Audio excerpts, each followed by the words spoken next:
He also knew about Miss Lu. The current manor master of Lu Huai Manor was seriously ill, and this Lady Lu and her other clan sister had the right to inherit the position. In order to choose a more suitable person, the manor master had decided that the two of them would each complete a test, and the time limit would be 2 months. Whoever did well would be the next manor master, and this ominous land would be the place that needed to be cleaned up. Miss Lu said, "This time I must thank Mr. Wu. Although the fiendish aura here wasn't too thick, once it spread out, the area it covered was too large. In a situation where there was a lack of manpower and evil-suppressing artifacts, it was almost impossible to clear everything in 2 months. In reality, she had fallen into her clan sister's trap. She had originally given up, but she did not expect that this time, with Wu Shangqiu's help, this matter was easily solved. Wu Shangqiu said, "It's just a small matter, not worth mentioning. Since I have the ability to get rid of the fiendish aura, and your manor has given me a handsome reward, how can I not do my best?" Miss Lu's bright eyes stared at his face and said, "I see that you do not seem to care about those treasures." Wu Shangqiu's heart jumped, but he did not show it on his face. He took the initiative to change the topic and said, "I wonder if the test that your clan sister went through was easier than this?" Lady Lu looked into the distance and said, "Based on my understanding of second sister, she wouldn't leave behind such a pretext.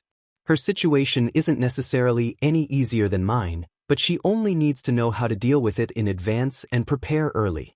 It won't be difficult to pass." Speaking up to this point, she turned her head and said, "My name is Chiu Hua. May I know your name?" Wu Shangqiu was slightly hesitant and said, "Wu Shangqiu."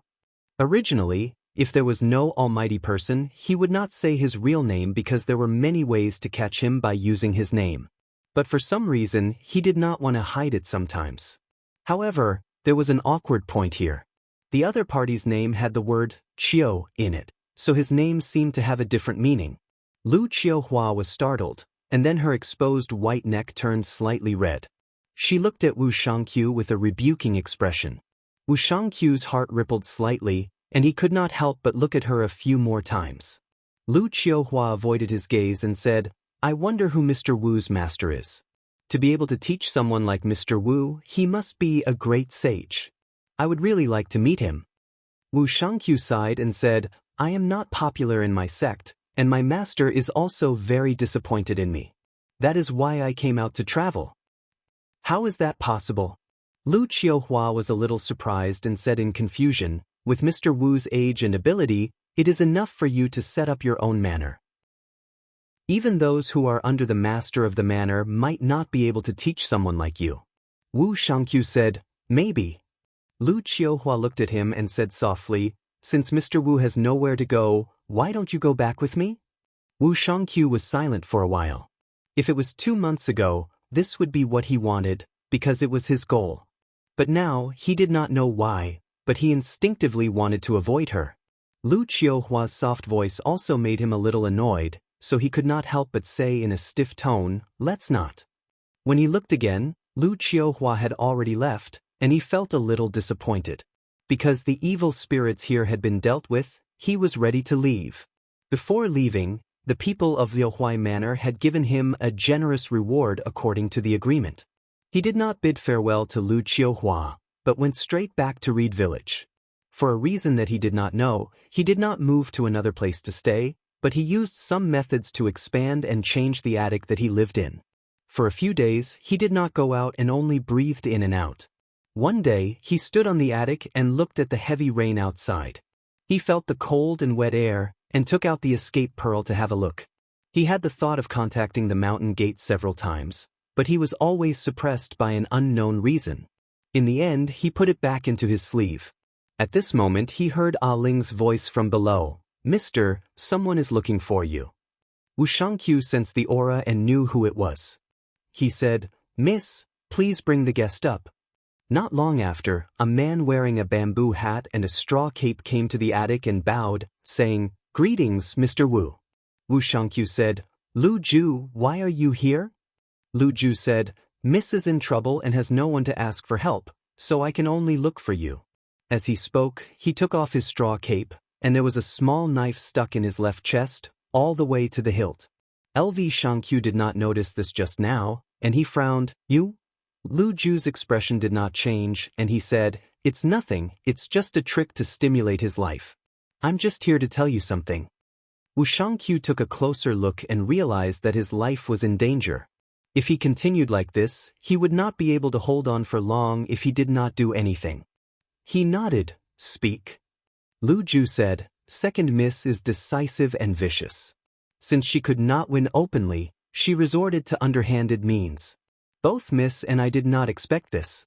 Just now, in the village, Wu Shangqiu waved his hand to interrupt him, and said, "You don't have much time left, just tell me the important things." Lu Ju took out a map and placed it on the table. He pointed at the place that was marked out with a red brush and said, "Mister, you only need to go there and save Mississippi." Wu Shangqiu memorized the map with just a glance. He threw a medicinal pill and said, "Take this. Whether you can live or not will depend on heaven's will." After that, he pushed open the door of the pavilion and took a step forward. In an instant he split the wind and rain apart, and flew into the sky. Seeing this, Lu Ju was shocked, and he flew into the sky. That was a technique that only a major sect could do. Even the old village master of Lu Huai Mountain Manor could not do it. Then he grinned. Since this Mr. Wu was so capable, he could rest assured. He grabbed the medicinal pill on the table and swallowed it. Then, his head felt heavy and he fainted. When he woke up again, it felt like a long time had passed. When he opened his eyes, he saw Lu Chihua standing beside him. He quickly tried to sit up and said excitedly, "Miss, you're free. How is it?" Lu Chihua had already taken off her veil, and her beautiful face was revealed. She said, "I'm fine now." A maidservant walked over and pressed Lu Ju back down. She told him to lie down properly and said, "Lu Ju, you should greet the village master now." Lu Ju's body trembled slightly and he said, "It's Mr. Wu?" Lu Chihua nodded lightly. Lu Ju said solemnly, "Miss, you must keep such a person alive." Lu Chihua said, "Lu Ju, you haven't recovered from your injuries. Rest well." She turned around and walked outside. She saw Wu Shangqiu standing by the railing, looking at the lake in front of him. He seemed to be thinking about something. She walked up to him and stood beside him. She said, "Mr. Wu, are you leaving?" Wu Shangqiu had broken into Lu Huai Mountain Manor and rescued Lu Chihua. He had also learned some secrets, and there was nothing that he was looking for in this mountain manor. As for the golden palace that Agan and Ah Ling mentioned, it was something that only existed in ancient legends. From the records of the mountain manor, no one had ever seen such things.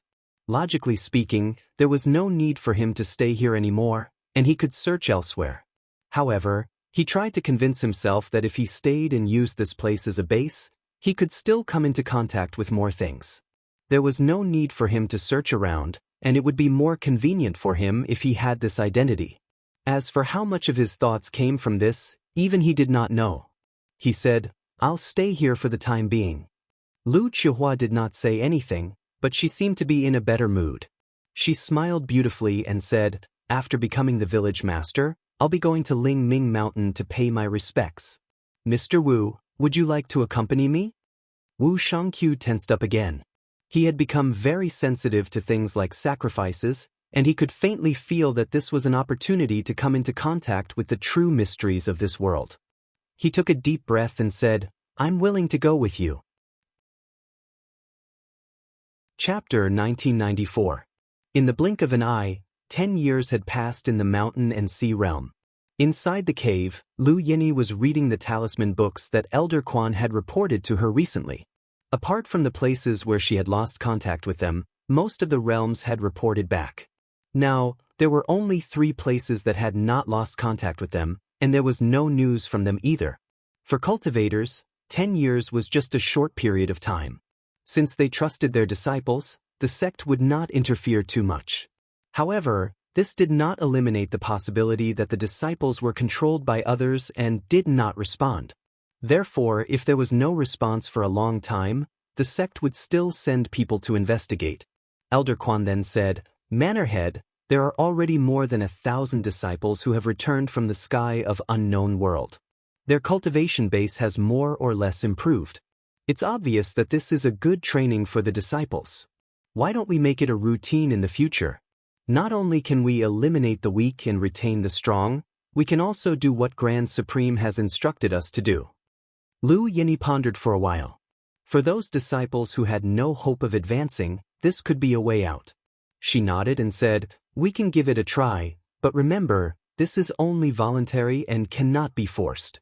Elder Quan immediately agreed. At this moment, a disciple entered the door and reported, "Master, Yuan Shangjin is here." Lu Yinyi put down the talisman book and said, "Invite him in." Elder Quan quickly excused himself. After a while, Yuan Zhenqing walked in and bowed, "Greetings, eldest senior sister." Lu Yinyi invited him to take a seat and said, "Ninth junior brother, I have something I need you to do."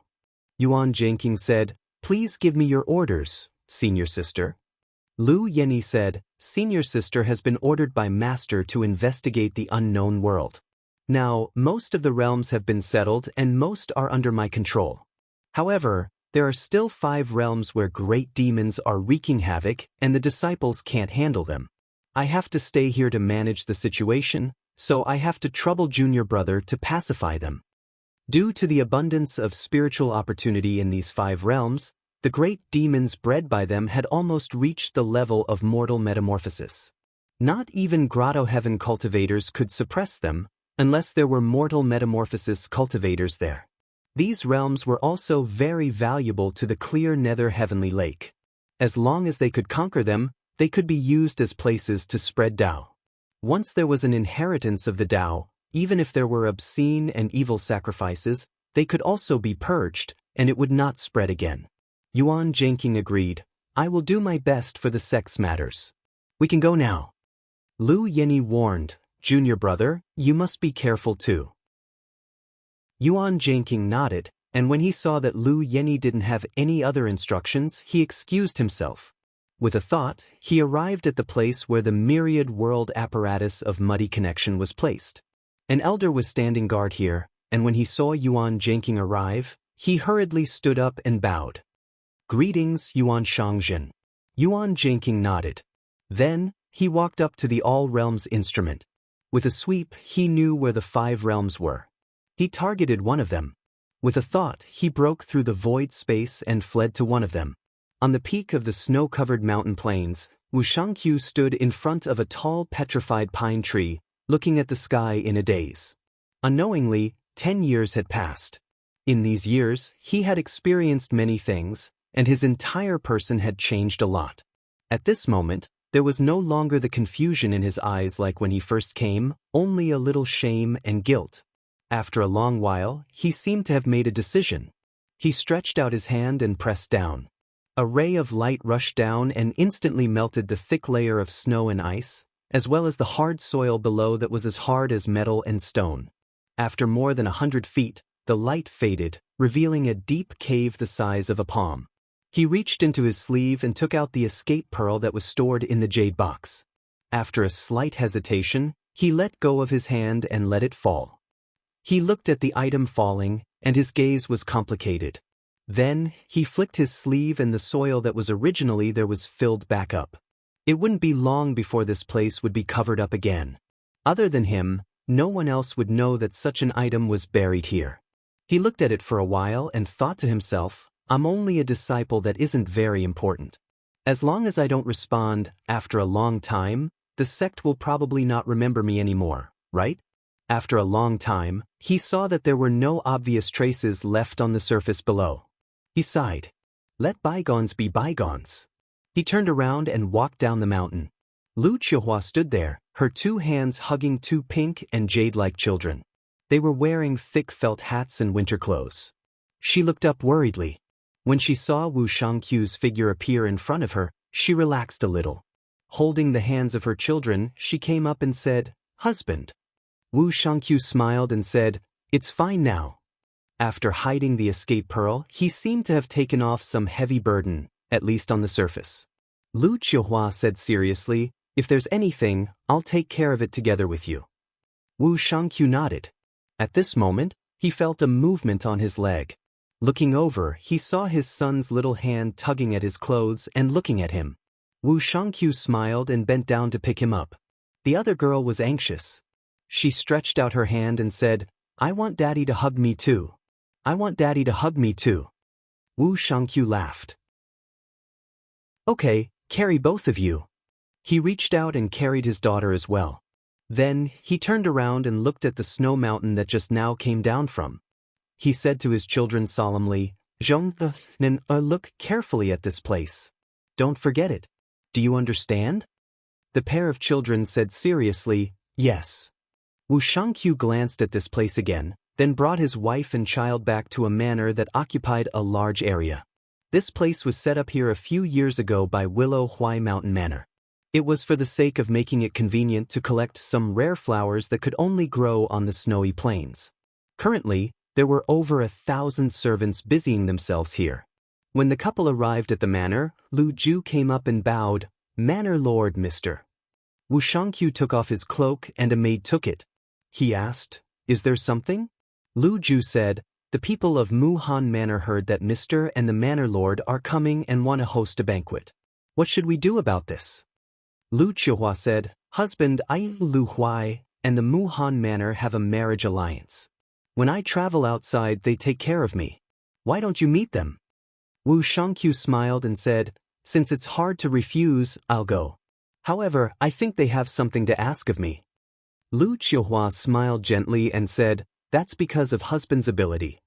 Wu Shangqiu laughed. Over the past 10 years, he had continuously fought with ferocious beings and broke through many barriers. He used the Xian seeds that he brought out from the sect and successfully cultivated to the mystic light realm. Under his and Lu Qiuhua's hard work, the Lu Huai Manor went from a small force to an upper-tier force. Because he had some experience in clearing out the land of ferocious beings, he had successfully modified the fiendish suppression technique and added formations into it, greatly reducing the spread of the fiendish aura. Furthermore, he didn't keep it to himself and even spread it out, causing more and more places to live in the world. Adding on the fact that the weather had been very warm over the past 10 years and the harvests were very good, it could be said that the world was very peaceful. Looking at this scene, he felt a sense of accomplishment. This was something that he had never felt in the sect before. Before this, he had also thought that if he reported the situation here to the sect, would he be bestowed this world? However, he did not find any clues related to that almighty being. This meant that in terms of comparison, the merit was only ordinary. In that case, the sect would definitely come over to impart Tao techniques to him. As for the celestial sect of wonders, although it upholds the concept of gentleness, it could destroy everything that exists. Everything he was used to would no longer be the same, and it was precisely because of this that he buried the escape pearl. He hoped that even if such a thing came, he would be able to delay it for a little longer. "Husband." Wu Shangqiu heard the voice and came back to his senses. Seeing that Lu Chihua was looking at him, he smiled and said, "I suddenly thought of something and got lost in thought." Lu Chihua didn't ask much and only acknowledged him. Because of the invitation from the Mu Han Manor, the couple washed up and left their children to Lu Ju to take care of. Then, they left the manor in a carriage. However, they didn't go far before the sky suddenly darkened. A heavenly Tao fire fell from the sky and landed on the ground. Then it turned red. Lu Chihua's expression turned serious and she said, "Husband, it seems that another land of ferocious beings has appeared." Wu Shangqiu felt a little uneasy.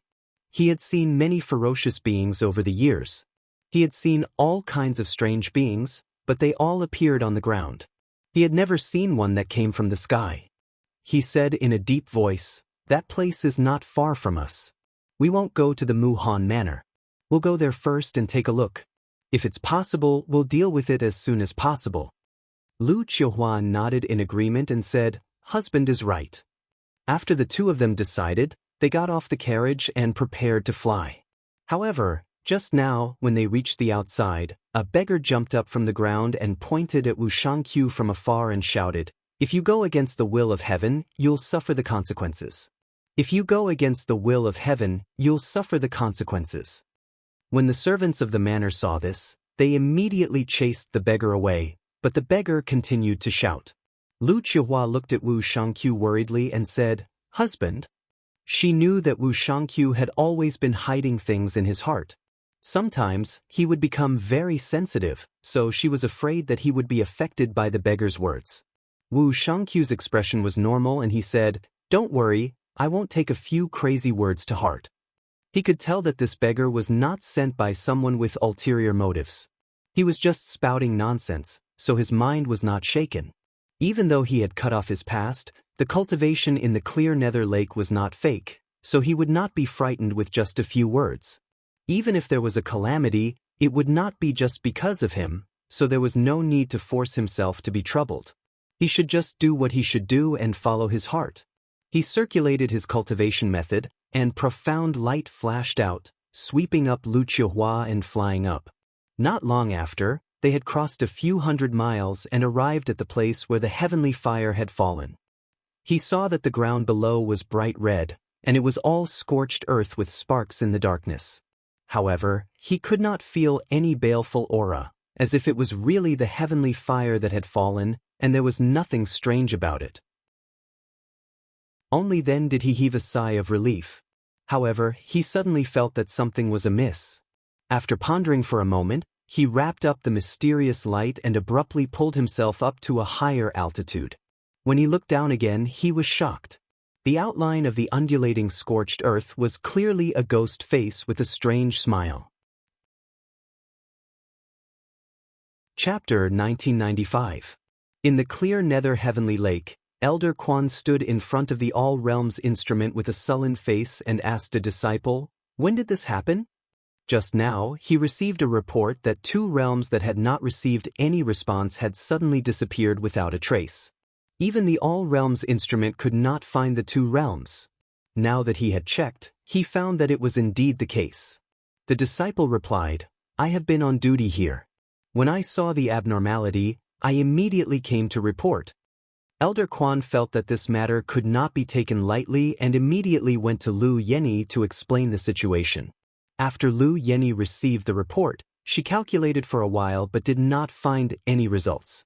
After thinking for a while, she left the underwater palace and went straight to Xianyuan Heaven. When she arrived at the gate of Qinghuan Palace, she reported a little and was called in. When she entered the hall, she greeted her teacher and reported the matter. Zhang Yan smiled and said, "I know about this matter. There is no need to look for it for the time being. We will find out soon." The sky was dark and heavy rain was pouring down. Wu Shangqiu looked outside from the tall building of the manor. The ghostly face that appeared that day was still lingering in front of him. When he first saw the scene, he wanted to look again, but found that there was only a piece of scorched earth below. There was nothing else, as if it was just an illusion. In particular, he asked Lu Qiuhua, who was with him at that time, but the latter said that she did not see anything, which made him feel very uneasy. However, he did not have the mood to think about this now. Since the day he returned to Liuhuai Manor, it had been raining cats and dogs. It had been raining for more than 30 days now, and countless farmlands and houses had been flooded. If it were not for the formation that he had set up around Liuhuai Manor and the high terrain, it would have become a country of water by now. However, if the rain did not stop, the people would die. At that time, even if the manor was saved, what use would it be? He sighed. He could restrain fiendish ghosts, but he was helpless against this kind of natural force of creation. At this time, Lu Qiuhua walked in. Seeing his appearance, she persuaded, "Husband, do not blame yourself. This is the will of heaven, not something that can be changed by humans." Wu Shangqiu didn't say anything. He didn't have a solution, but if the enlightened master of the heavenly abode was here, it wouldn't be difficult for him to solve all of this. In the end, it was because he didn't have enough skills. If he had enough skills, he could make heavens will follow his heart. Lu Ju's voice sounded from outside. "Mr. Manor Lord, Linping Manor and Golden Pot Manor have sent word that they have found a way to stop the rain." Wu Shangqiu was startled. He looked at Lu Qiuhua and said, "Let's talk inside." Lu Ju entered the room and bowed respectfully. Lu Qiuhua asked, "What is going on?" Lu Go said, "The 2 village masters have sent a message, saying that as long as we open the altar and worship the heaven and earth, we will be able to avoid the disaster." Lu Qiuhua frowned and said, "Are the 2 villages joking?" Wu Shangqiu's eyes focused. The word worship touched his sensitive nerves. He asked, "Where did this news come from?" Lu Go said, "This first came from the memorial hall. It was said that a group of villagers were trapped on the mountain and they were doomed. However, a shaman took the lead and prayed to heaven and earth. Unexpectedly, after a day, the rain gradually stopped, and after a few days, the water subsided. That place is now covered by the clouds and rain." Lu Chihua said, "Can you be sure?" Lu Go said, "When the message came, it said that the 2 village masters are already preparing. We will know if there is any result after asking them." Lu Chihua turned her head and said, "Husband, can we give it a try here?"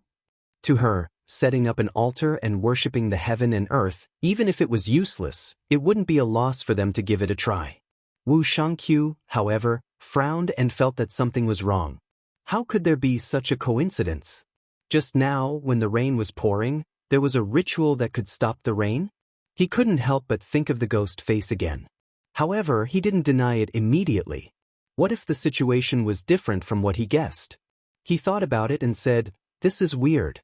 Let me go and take a look first." He didn't waste any time. After giving his instructions, he immediately left on a light. He left for 2 days. Just now, he returned. However, he looked much better than when he left. There was indeed someone who took the lead in worshipping the heaven and earth. However, it wasn't a shaman. It was a group of priests who claimed to be from the Golden Palace. They were really worshipping the heaven and earth, not the gods and ghosts that he imagined. Worshipping the heaven and earth also existed in the 9 states of the mountain and sea. It wasn't forbidden. Of course, the heaven and earth wouldn't stop just because you worship them. He could clearly see that the people from the Golden Palace used a high-level instrument to stop the rain. He didn't know how they managed to make it, but it wasn't out of the rut of using spiritual opportunity. After the priests from the Golden Palace were done, they left. It seemed that they only came out to solve the rain. However, it was also because of this that he didn't take out the escape pearl again. Lu Chihua came up to him and asked with concern, "Husband, how is it?" Wu Shangqiu shook his head and said, "I need to go into seclusion for a few days. Madam, please look after me. Don't let anyone disturb me." Then he hid in the room. Lu Chihua could only wait patiently. As she waited, another 3 days passed. During this period of time, she received news that the rain stopped after the sacrificial ceremony. She was also anxious. The land around Willow Huai Manor was originally filled with water, and now it was overflowing. Every day, many people died. Luckily, Wu Shangqiu finally came out of seclusion. He said, "The worship method can't be used. There might be hidden dangers. I thought of a solution these few days." He didn't want to use the Golden Palace's method. Although it could solve the problem, he couldn't get the ghost face out of his mind. Moreover, it was related to the worship. Even though there seemed to be no problem, he didn't want to try it. Cultivators had the ability to summon the wind and rain. He was a mystic light realm cultivator now. He couldn't do anything to the whole world, but he could make sure that he didn't lose a single place. He didn't do it at first because it would be too conspicuous if he did. Moreover, if he didn't solve the problem elsewhere, it would return to its original state in a few days at most. That would be meaningless, so he had to wait. Now, the time was right. He immediately ordered his subordinates to set up an altar and a formation around it. Then he went up the altar and cast a spell. 1 day later, the clouds broke through the sky and rays of golden light returned to the ground. After doing this, he was slightly relieved. Because the priests from the Golden Palace had left long ago, even if the Liaohui Manor solved the problem, people would only think that it was because of the worship of the ghost god. They wouldn't think of anything else. However, after this incident, his 10 years of hard work had gone down the drain. However, he didn't feel disheartened. He was confident that as long as he had enough time, 10 years, 20 years, not only could the world return to normal, he could even do better than before. However, he didn't know that after the heavenly fire, although the world was still the same, some places were different. Moreover, an even greater danger was coming. Half a month later, as various places offered sacrifices to the heavens and earth, the rain gradually stopped and the water receded. However, at this time, a rumor started to spread. It said that it wasn't a natural disaster, but a curse. However, it wasn't that the person who suppressed the curse wasn't strong enough. Instead, someone did something that went against the will of the heavens, which caused the heavens to be angry. Although Wu Shangqiu heard about it, he didn't pay much attention to it. One night, when he was meditating, he suddenly felt that there was something wrong with the aura outside. After looking carefully, he realized that there were more than 100 auras around the manor. A strong sense of uneasiness rose in his heart. He immediately came out. Lu Ju hurried over and said, "Mister, just now more than 10 manor lords have arrived at our manor." At this moment, Lu Chihua also came out and said, "Husband." Wu Shangqiu said in a deep voice, "They don't come with good intentions. Madam, take care of Zhong and Nen. I'll be outside." After taking a step forward, he stopped and said, "Madam, do you still remember the instrument I gave you?" Lu Chihua seemed to have realized something and said, "I remember." Wu Shangqiu said, "If you feel that something is wrong, don't hesitate." Lu Chihua said with a serious expression, "Husband, don't worry. I'll be here." Wu Shangqiu nodded and then strode out. When he arrived at the main hall, he realized that it was already filled with people. Not only the manor lords that he was on good terms with in the past, but there were also a few powerful sect masters. He frowned unconsciously. Other than being unable to fly, these people's combat ability was similar to his. Of course, this was under the situation where he didn't use any treasures. An old man in gray clothes, a crown, and a jade belt stood out and bowed.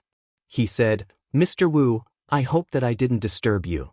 Wu Shangqiu looked at the crowd and said, "Since you're already here, there's no need to say that I'm disturbing you.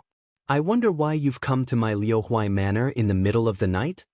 The old man thought for a while and said, "Things have to be made clear eventually, so I won't beat around the bush.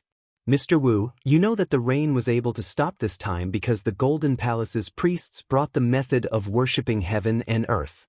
However, before they left, they said that the disaster this time was because someone messed with the heaven's secret." Wu Shangqiu heard this and frowned. "Let's not talk about whether this is right or wrong. What does this have to do with me?" The old man looked at him with a burning gaze and said, "Then I'd like to ask you, how did you deal with Tian Sha this time?" Wu Shangqiu was slightly shocked, but his expression did not change. He said, "Of course I worshipped heaven and earth.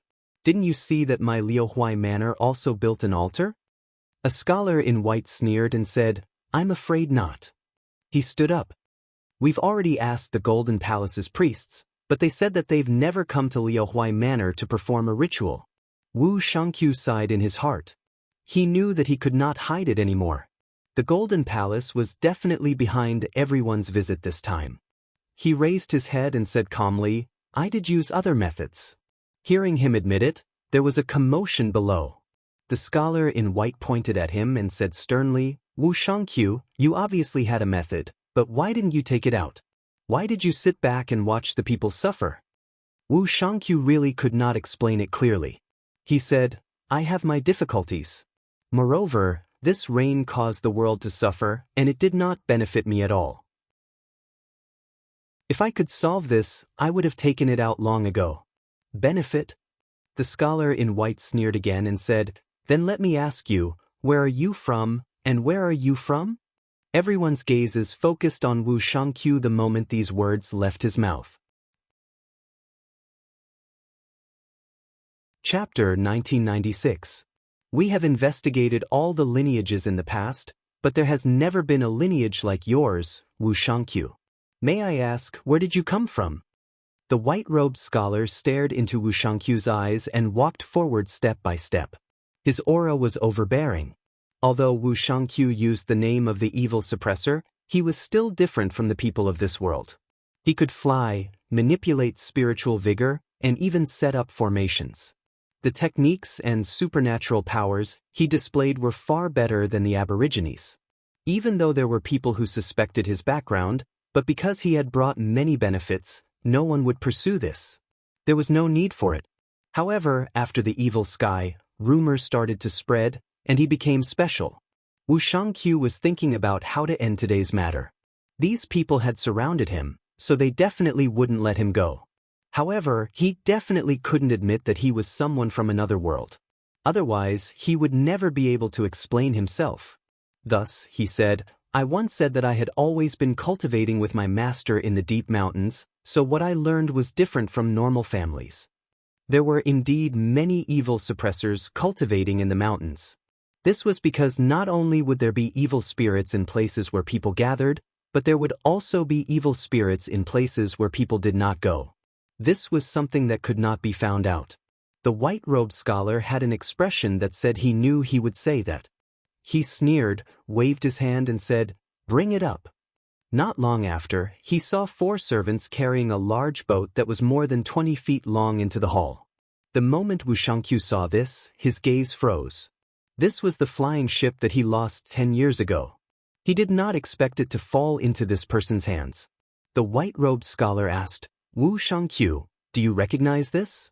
Wu Shangqiu kept quiet.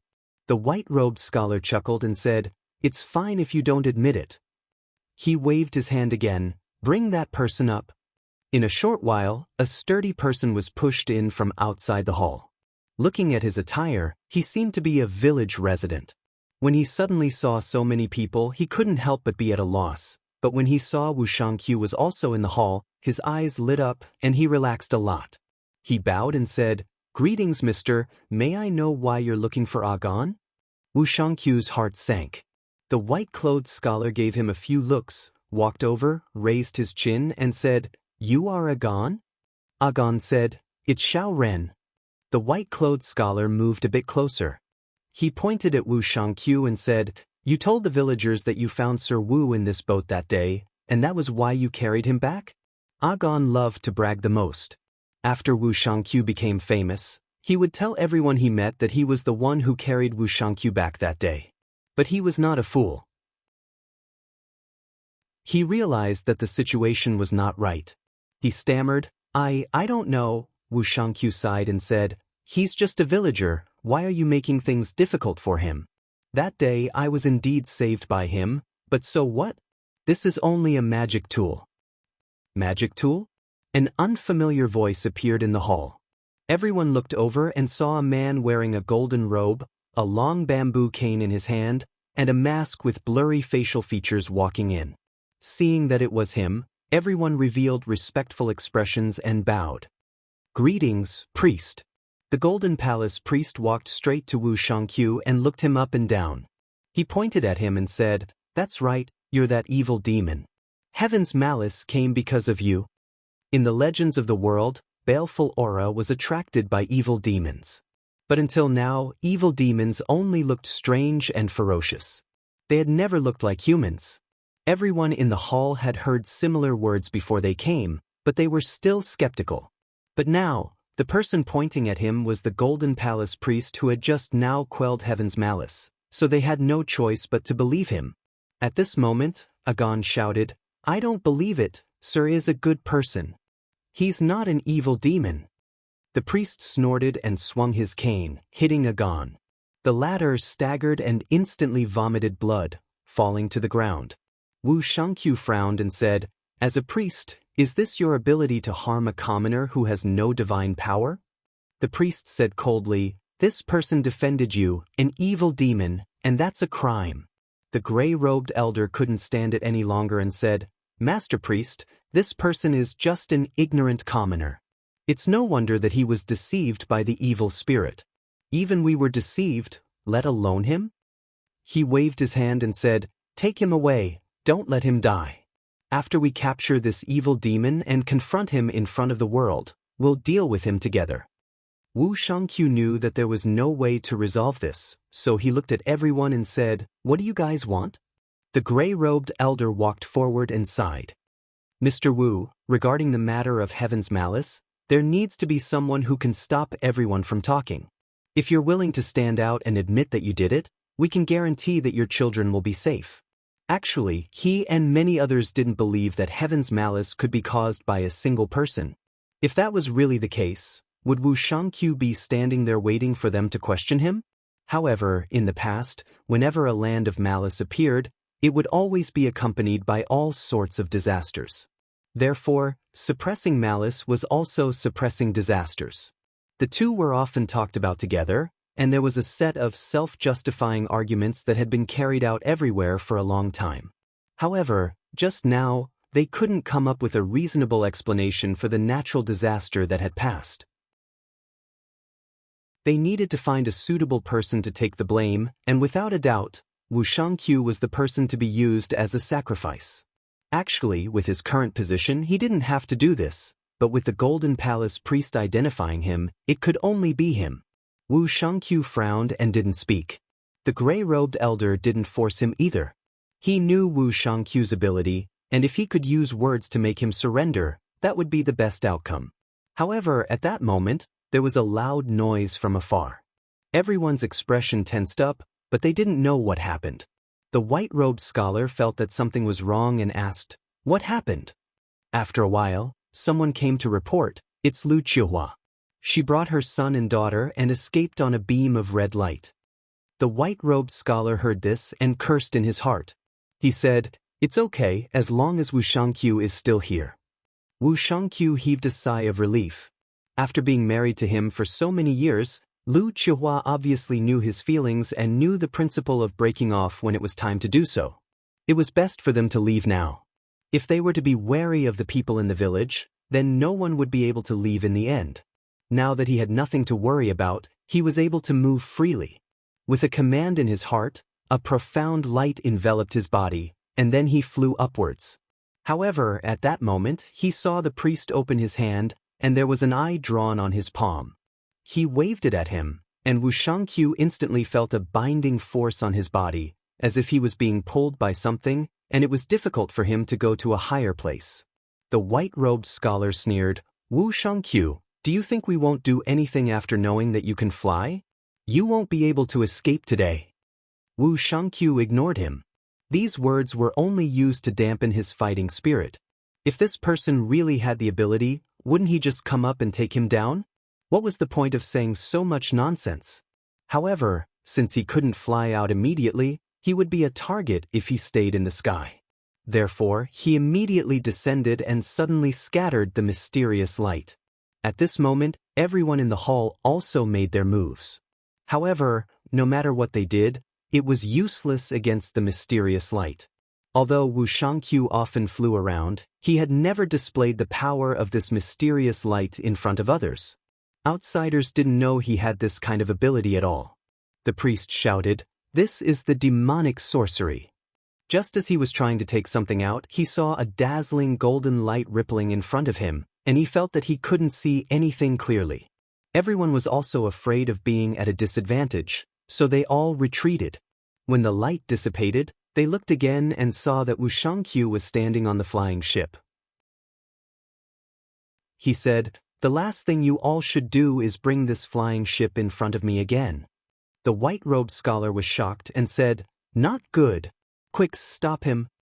However, it was already too late. The flying ship suddenly shook, and it had already smashed through the houses and flew into the sky, leaving behind everyone looking at each other.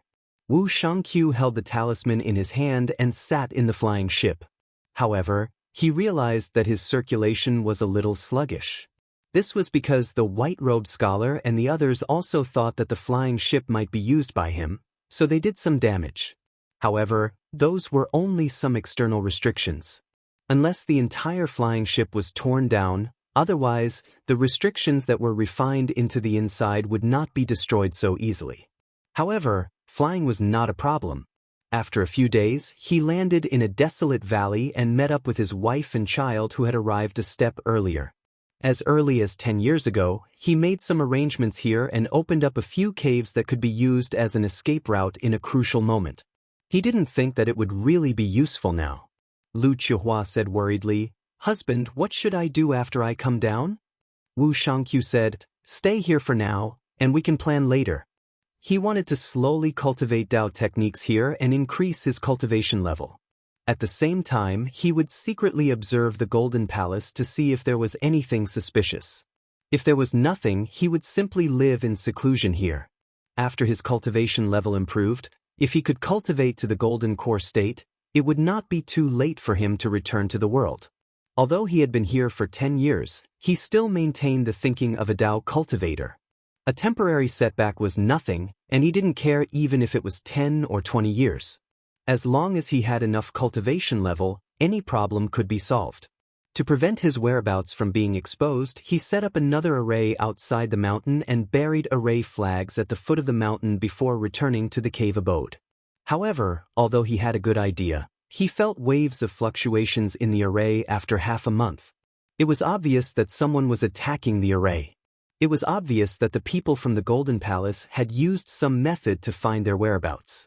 Wu Shangqiu used his ritual to look and realized that there were more people than before. There were also a few Golden Palace priests who were dressed similarly. It seemed like they were not people that he could deal with at the moment. He sighed. Since he had already taken a step back, wouldn't it be better to continue like this? Did they really have to force him to this step? He thought about it and found his son and daughter. He said, Zhong, Nen, do you still remember the place that father told you to remember?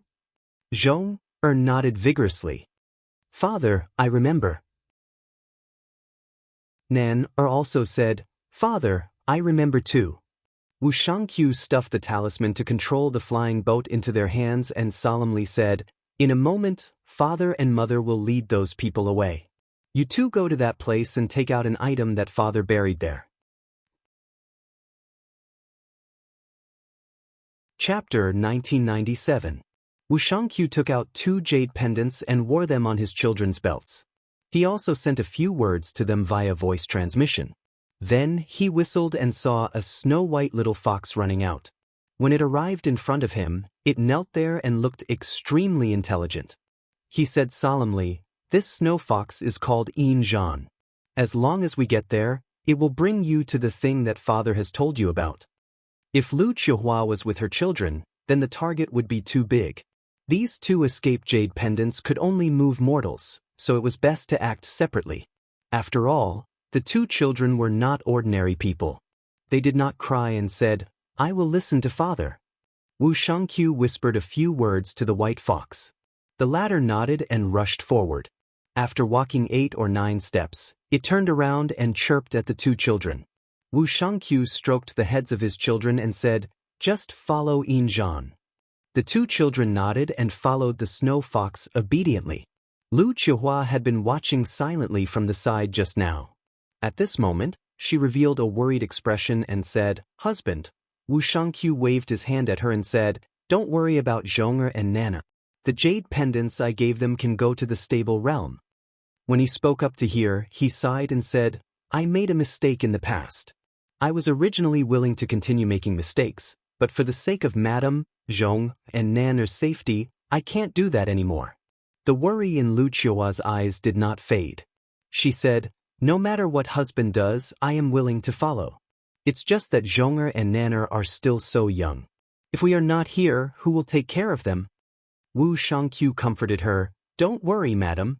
If everything goes smoothly, Zhong'er and Nanner can find someone from my sect and receive proper care.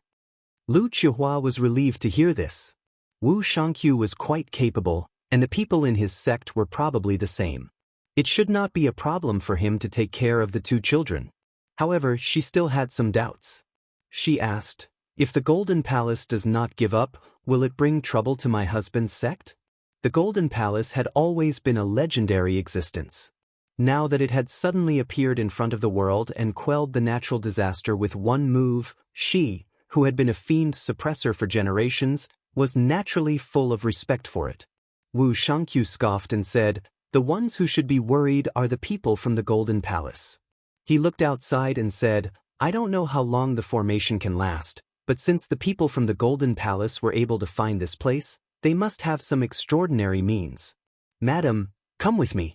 We can work together to make some preparations. Outside the valley, the Golden Palace priest was observing the surrounding mountains from a high vantage point. The people from the various villas were surrounding him. The white-robed scholar came over and said, Great priest, Wu Shangqiu has set up a formation restriction there, and our people can't break in for now. Although Wu Shangqiu has taught us many ways to set up formations, we've never seen this before. It's obvious that he's holding something back, he said with hatred. The gray-robed elder said, The formation restriction is a small matter. Wu Shangqiu has the ability to fly, and he took back the flying boat. I'm just afraid that after we break through the formation, he will escape like last time. There was a hint of greed in the Golden Palace priest's eyes. Even the people of the Golden Palace rarely had the ability to fly. The abilities that Wu Shangqiu had displayed were very unusual. He secretly decided that once he captured Wu Shangqiu, he would definitely force him to reveal all of his methods. He said, "How can I not guard against such a move?" He stretched out his hand and pointed upward. "Wait and see over there." Everyone looked in the direction he pointed and saw a flock of birds circling in the sky. Those with good eyesight could see that there was an eye under the belly of each bird, which was obviously used to restrain the ability to fly. The elder stroked his beard and said, "Wu Shangqiu has already seen the priest's ability. If he sees this later, he might try to kill the birds." The Golden Palace priest glanced at him and said, "How could I not think of this? This is just a bait." The elder was stunned and said, "I see. The priest is wise." The Golden Palace priest said coldly, "If Wu Shangqiu leaves now, he might still have a chance to escape. The longer he stays here, the more prepared we will be. By then, he won't be able to leave even if he wants to."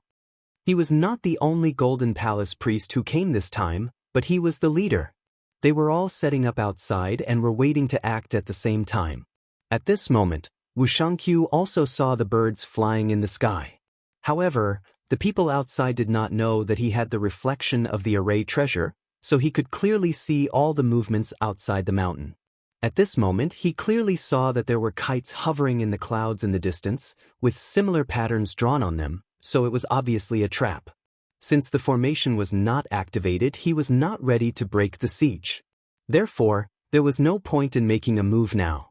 He could only make use of the time to set up the prohibition in the cave so that he could continue to delay them after they entered. Half a day later, his heart suddenly palpitated for no reason. He knew that something was wrong. After pondering for a moment, he picked up the magic tool and shone it outwards. He saw invisible smoke rising from the four corners of the north, south, east, and west, but he couldn't see what it was for. Moreover, after a long time, there was no movement. He thought about it and decided to ignore it for now. He continued to strengthen the prohibition there. Another half a day passed and the sky darkened. He finally completed the setup in front of him, but he felt more and more uneasy. Lu Chihua walked over and frowned. "Husband, such a strong evil aura.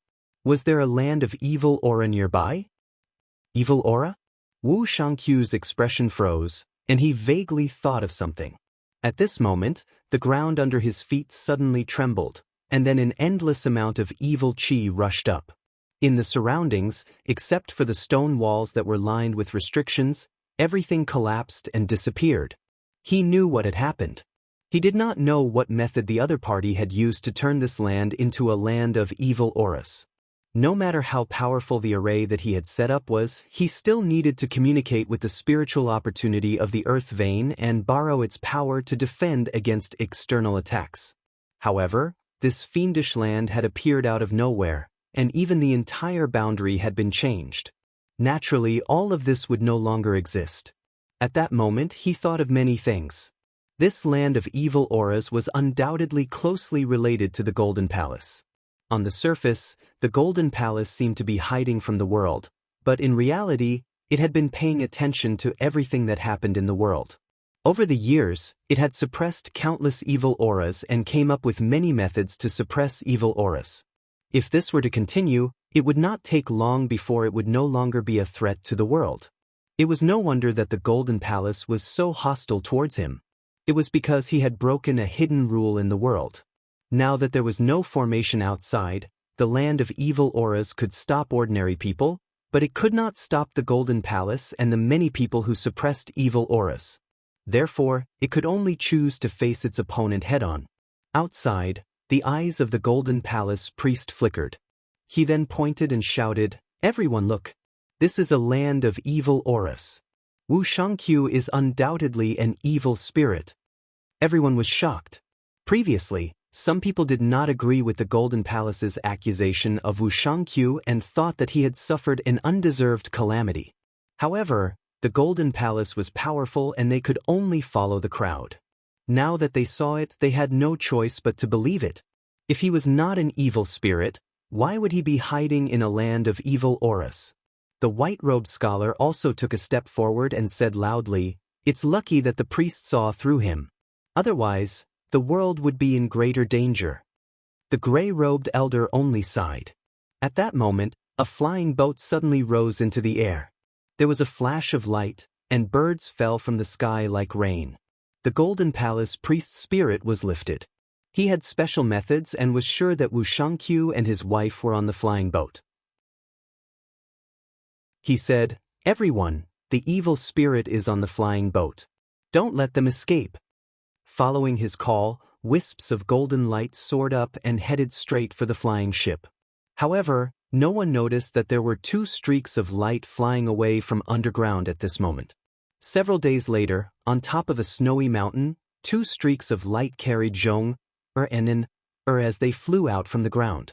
Then, the streaks of light dispersed, and the two children instantly fell down.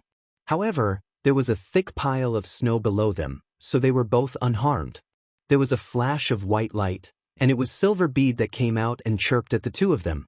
Zhong and Nen wiped their faces and climbed up from the ground. They stepped firmly on the snow and took big strides. They held each other's hands and followed the white civet forward. They were wearing small boots refined by the villa, so they wouldn't sink into the snow when they walked on the swamp. However, they were still small and weak, so they were out of breath after walking for a long time. Fortunately, they had prepared pills beforehand, so they didn't feel hungry or thirsty after consuming them. After walking for an unknown amount of time in the wind and snow, the two children saw a towering pine tree. Zhong clapped his hands and cheered, "Little sister, this is the place that father said."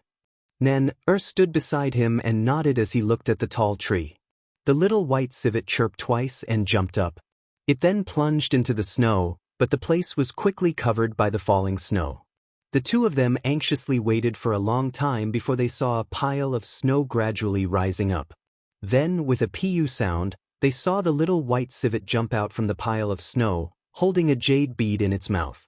It placed the bead down and with a shake of its body, the snow on its body scattered away. Zhong cheered and hurriedly ran forward. He bent down and picked up the bead. Then, according to Wu Shangqiu's instructions, he raised it up and chanted a short incantation. As soon as the incantation left his mouth, he felt his palm heat up. The jade bead couldn't help but fall to the ground.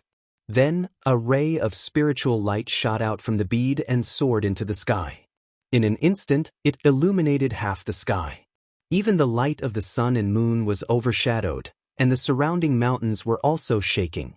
They didn't know that this situation was because the magic power of the person who had escaped into this world was incomparably tyrannical.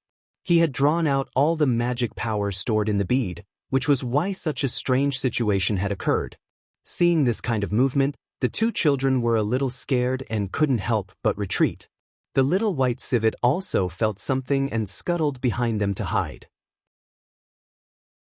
After a short while, they saw the silhouette of a person wearing a loose robe with large sleeves appear from the spiritual light that soared into the sky. Then he took a step forward. Chapter 1998. In the light screen, a Taoist wearing a black cloak walked out. His sleeves fluttered in the wind. He had sword-like eyebrows and handsome eyes. He looked very young, but he had a dignified air about him that made people feel reverence. The two children couldn't help but take a few steps back. Little Bai Li also hid behind them and shivered. After the Taoist came out, the brilliance that almost covered the sky slowly retracted behind him like a whale swallowing something. His gaze turned and landed on Zhong, and then, when he saw that they were two young children, his expression became slightly gentler. He said, "Why are you two children here? Where is Wu Shangqiu?" Zhong plucked up her courage and said, "Wu Shangqiu is my father. Are you my father's friend? He's surrounded by bad people." The Taoist looked into the distant sky. There was a hidden divine light in his eyes. In an instant he saw extremely far away. He said coldly, "I'm a disciple of Qinsong.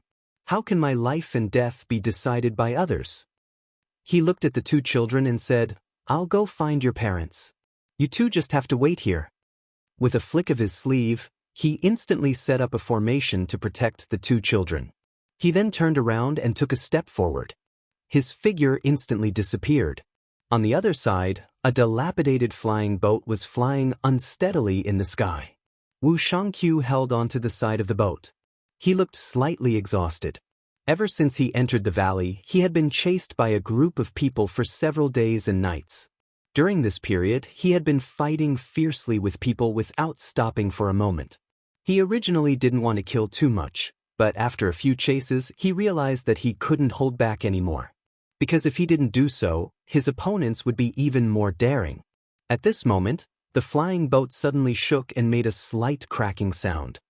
He knew that the boat had been damaged repeatedly and could no longer bear the burden. And without this flying boat as a cover, if he continued to fly in the sky, he would definitely be restrained by the secret technique of the Golden Palace. He had to find a place to land before he fell.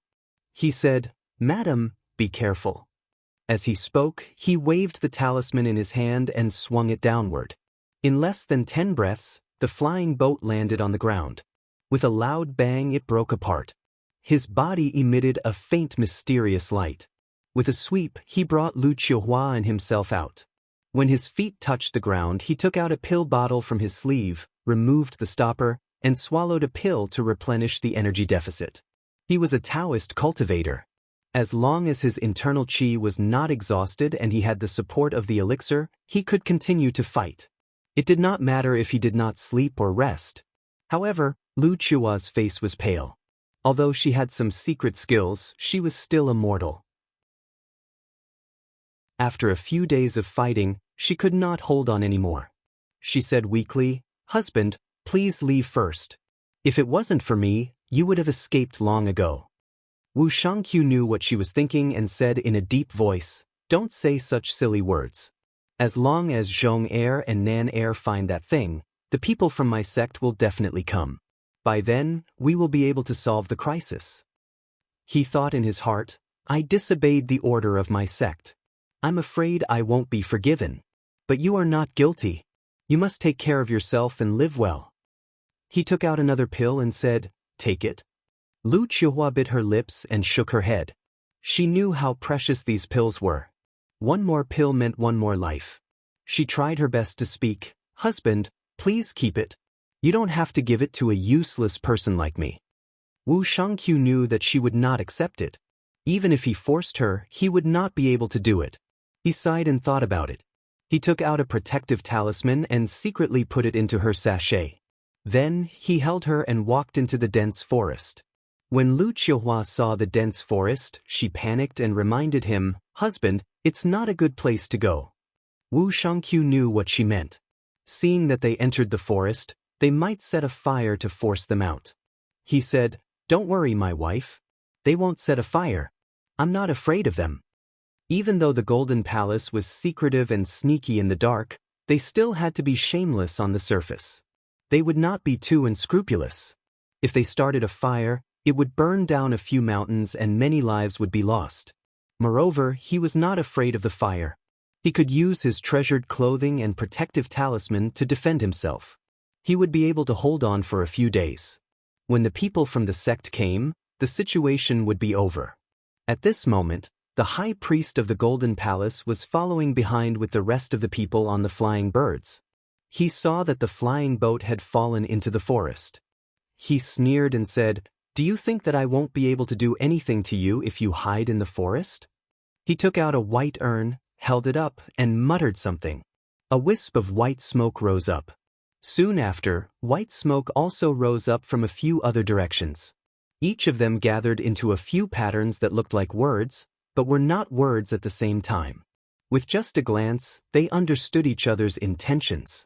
He sneered a few times, then waved his arms and shouted to the people behind him, Everyone, Wu Shangqiu can't go far without his flying boat. Let's surround this dense forest and slowly search. It won't be difficult to capture him. The people behind him responded in unison. Wu Shangqiu sprinted through the forest. Even if he did not fly, his speed was not slow. But at this moment his feet stopped. He lowered his head and saw a withered evil spirit emerging from the ground. It was biting the hem of his clothes and looking at him with a strange expression. He frowned, and with a turn of the profound light, it turned the evil spirit into ashes. This was obviously the doing of the Golden Palace. However, he was puzzled. There was no malevolent land here and there was no malevolent aura. How could this person summon the ferocious ghost to stop him? Could it be that he could summon them out of thin air? Thinking up to here, he couldn't help but shudder as if he'd thought of something. He took a deep breath. If that was the case, there was no point in running anymore. The more he ran, the more malevolent ghosts and demons would appear to stop him. It would be a waste of his chi. It would be better to stop and fight.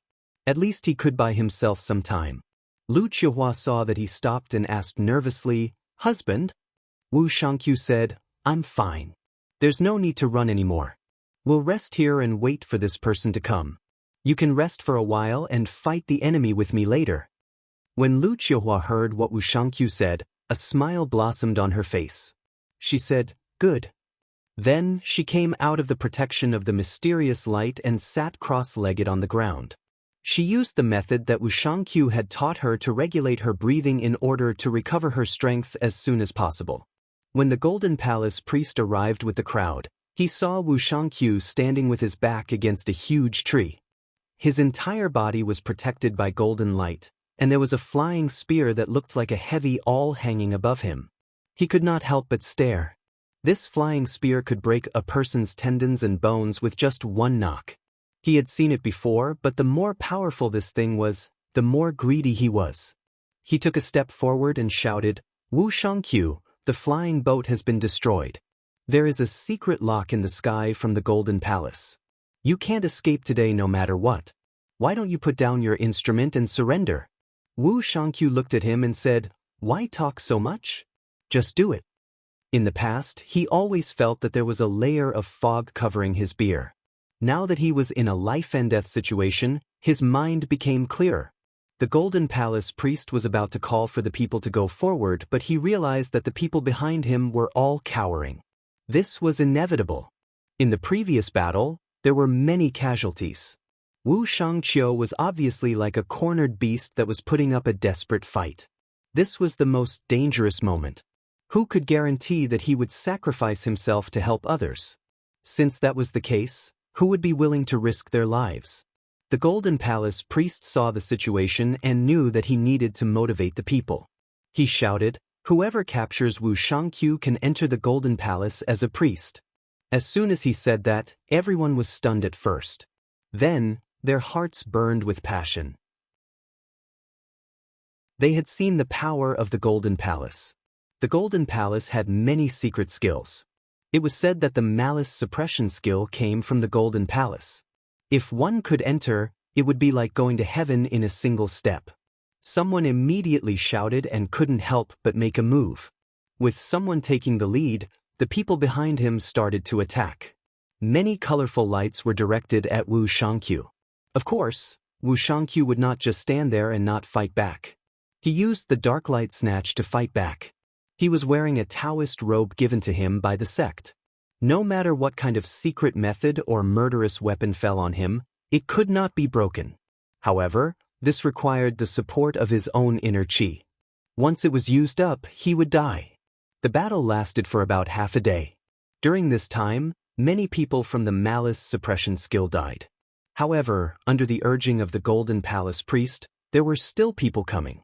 Although Wu Shangqiu had the upper hand, he knew that he was almost at the end after he swallowed the last elixir.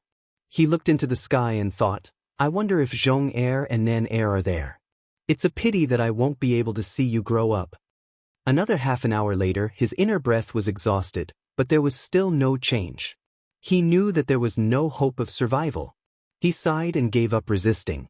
He hugged Lu Qiuhua in his arms and said, "I'm sorry that you didn't want us to die here." Lu Qiuhua patted his back and said softly, "I don't blame you." Wu Shangqiu laughed.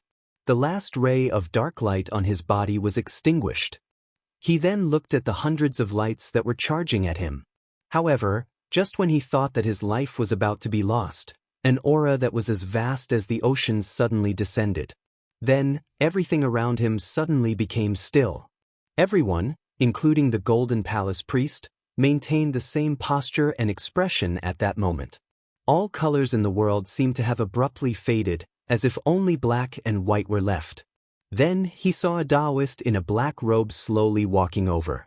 Wherever he passed, everyone and everything would shatter and turn into nothingness. It was as if the sun was shining brightly, and all the haze and ghosts would melt and disintegrate under its light. Lu Chihua also noticed the abnormality. She looked back and widened her eyes. She covered her mouth and watched everything.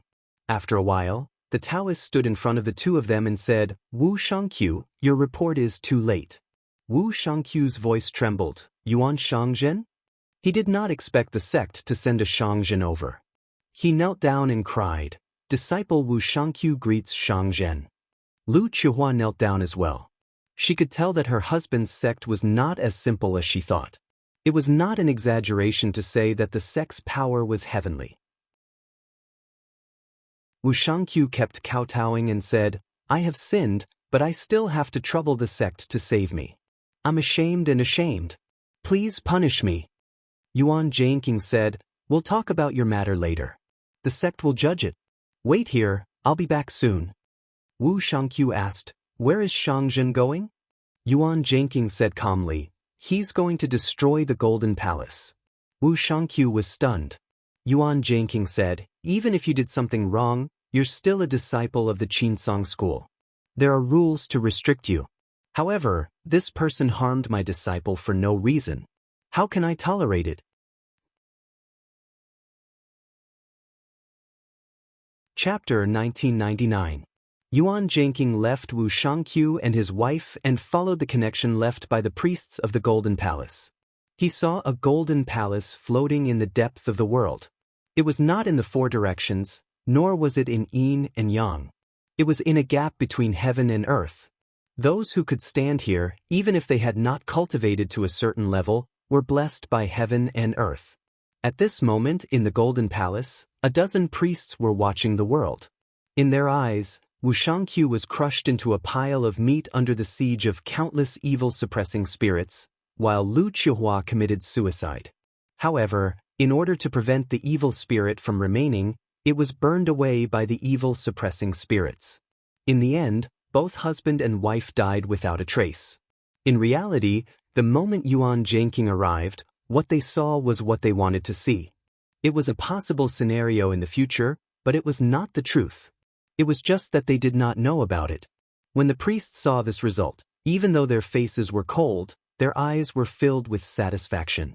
One of them said hatefully, "This person is finally gone. Such a troublemaker cannot be allowed to live in this world." "You're right. Wu Shangqiu and his wife are anomalies. They messed up my plans. Only by getting rid of them can the Golden Palace better protect the world." Someone suddenly interrupted, "Wu Shangqiu had many secrets. Otherwise, he would not have come up with methods that we do not know about. Unfortunately, with his death, we will never know." A priest said coldly, "This person still has a son and a daughter. Maybe we can find something useful from them." When the priests heard this, they all expressed their agreement. Yuan Zhangqing had entered the Golden Palace and walked past everyone. However, no one could see him. Those who walked past him would avoid him, and they were not aware of this unusual behavior. This was natural. As a mighty who had severed his mortal body, unless he was willing, those who were weaker than him would not be able to see him. He listened to the words of the people here and combined it with his own calculations. He had more or less sorted out the clues and understood what was going on. The evil spirits in this world and the world happened to be on the opposite side of yin and yang. The yang side was the entire world while the yin side was all the evil spirits. Normally, the two would fuse together and live in the same world, but they could not see each other. However, the world would not remain the same. Sometimes yin and yang would collide and stimulate each other. At that time, the baleful aura would overflow and appear in the world of the living. This was also the source of the baleful aura and the baleful ghosts. Since the day the Golden Palace was built, it had been maintaining the balance between yin and yang. If the yang qi was strong, then the evil qi would surface to counteract the yang qi. If the yin qi accumulated too much, then the evil qi would be reduced. It was just that Wu Shangqiu's appearance had greatly strengthened the yang side. Within 10 years he had plugged the larger holes one by one. Not only that, but he had also brought with him the Tao of formations. Every fiendish land that had wreaked havoc would be suppressed by a formation, preventing it from spreading any further. If this were to continue, then given enough time, it was very likely that the fiendish land would completely disappear from the world. If that were to happen, the two extremes of yin and yang would no longer be in balance, and the world would definitely undergo even greater changes. Perhaps this would cause the two sides of yin and yang to be separated. This might be a good thing for the people of the world, but it was bad news for the Golden Palace.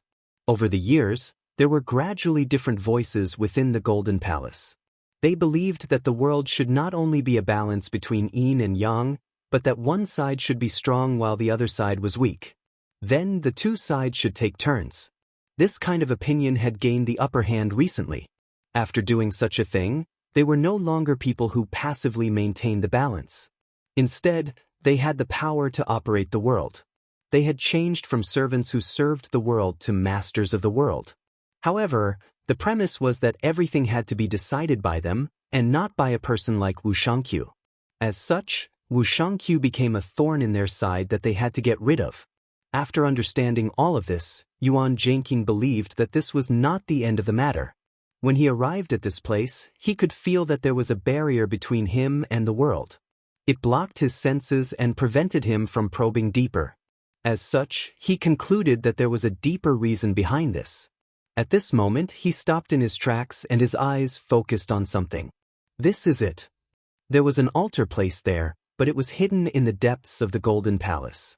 It was behind the tablets of the deceased masters of worship. In reality, it was enjoying incense offerings with the ancestors of the Golden Palace. Although there were no offerings on the surface, it constantly influenced everyone, causing them to act in the direction that it hinted at, intentionally or unintentionally. This power could be traced back to its source. Perhaps it was very powerful, but it only appeared in this place. In reality, it was not that powerful. Otherwise, it could directly change everyone's state of mind, and there would be no need to bewitch them. Yuan Zhenqing looked at this thing coldly. Since he was here, he might as well get rid of it. However, just as he had this thought, the tablet seemed to have sensed it. There was a flash of yellow above, and a ghostly head popped out, staring at him with a fierce gaze. Yuan Zhenqing was completely unfazed by this. He went up and tapped the tablet with his finger. With a rumble, the entire Golden Palace violently shook, and the ghostly head let out a shrill cry as if it was constantly struggling. At this moment, Yuan Zhenqing also felt a force resisting the invasion of his mana. With a thought, the qi on his body surged, completely dissolving the resistance. The tablet also crumbled into dust. Who is there? As if the two sides had collided and revealed the truth, the people of the Golden Palace could see Yuan Zhenqing's figure. However, the moment they saw him, they turned into dust without a sound. If one did not have enough power and looked directly at the Weili, this would be the outcome. Yuan Zhenqing did not even have to do anything himself. Their spirits would be destroyed. However, there were some people in the Golden Palace who did not disappear immediately despite not having a high level of cultivation. However, their life force and lifespan continued to be reduced. They shouted in fear, "Who is it? For you?" There were also some who felt that something was wrong and begged. Yuan Zhenqing turned his gaze. He could see clearly that these people were the priests of the Golden Palace who had worshipped the ghostly god. They had some of the Weili on them, so they did not die. He was not in the mood to talk. A flying shuttle flew out from the brilliance behind him. With just a flash, golden light flashed in this grand palace. In a split second, it illuminated the inside and outside of the palace. Everyone in the palace, regardless of their cultivation level or background, was turned into ashes in an instant. He did not look at it as if he had done something insignificant. With a wave of his sleeve, he walked out of the palace step by step. Behind him, the entire Golden Palace collapsed. This great force that had existed for an unknown number of years and could have continued to exist was now completely destroyed. Wu Shangqiu and his wife did not wait long before they saw Yuan Jingqing's figure appear in front of them again. His expression and gaze did not change much from when he left. It was as if just now he was just casually walking around. Wu Shangqiu asked, "Shangzhen?" Yuan Jingqing said plainly, "The Golden Palace no longer exists in this world." Wu Shangqiu's heart skipped a beat. This was the Shangzhen who could overturn a world with a wave of his hand. Even the Golden Palace that forced him into a desperate situation could not stop him. At this moment, he deeply felt the power of a Shangzhen almighty.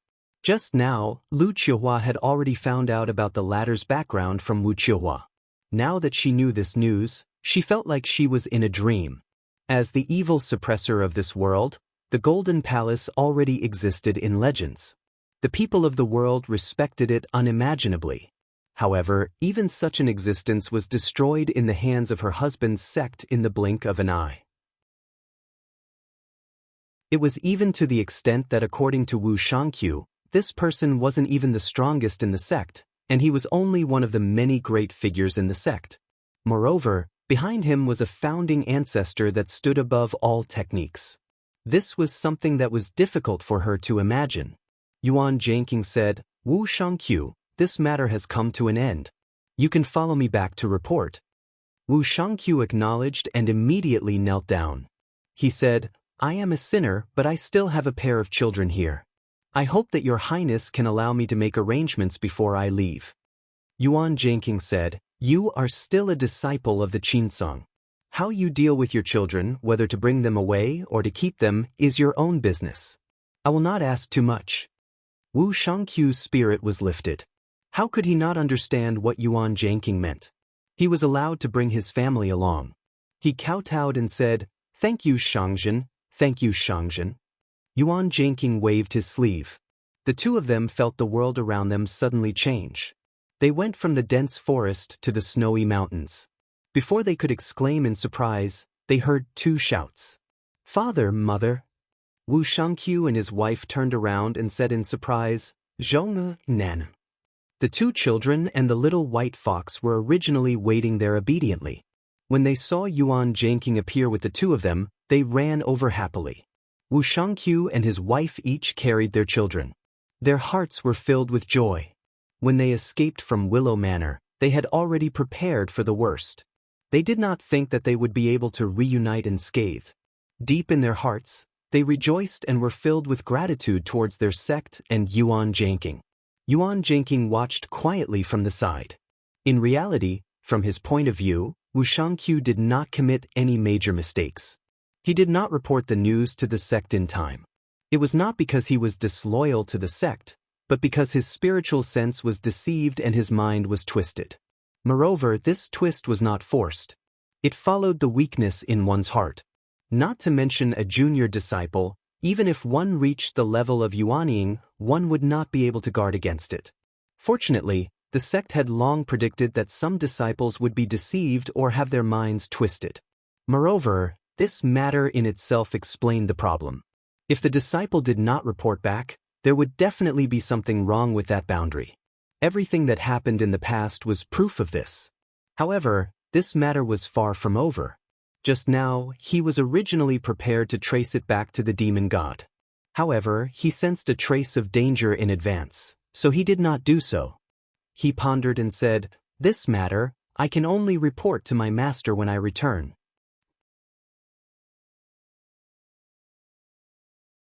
Chapter 2000. Yuan Jingqing thought that the matter of the heaven and earth had been settled, so he brought Wu Shangqiu, his wife, and his children back to the mountain and sea realm. Because he needed to report to Lu Yenyi and return to the Xinyuan heaven, he gave Wu Shangqiu a flying boat and told him to settle down with his family. He also told him not to wander around after settling down, and to wait for Elder Quan to call him. Wu Shangqiu agreed, and after Yuan Jingqing left, he drove the flying boat back to his cave. The flying boat he was riding on was the one Yuan Jingqing had used in the past. It had been meticulously refined by the cultivators of the Bao Yang courtyard. Even in the Qinsong school, apart from the true disciples, very few people could use it. When people saw it, they thought that it was an elder from the sect, and they all moved to the side to show their respect. When Wu Shangqiu saw this, he couldn't help but look a little unnatural. At this time, he could only choose not to come out to avoid more awkwardness. After a while, he hurriedly removed the cover on the top of the flying boat to avoid more misunderstandings. When Lu Qiuhua saw this, she pursed her lips and smiled mischievously. "Husband, just now you're so awe-inspiring." Wu Shangqiu laughed at himself. "Don't make fun of me, madam. Your husband is just a fox borrowing the tiger's might for once."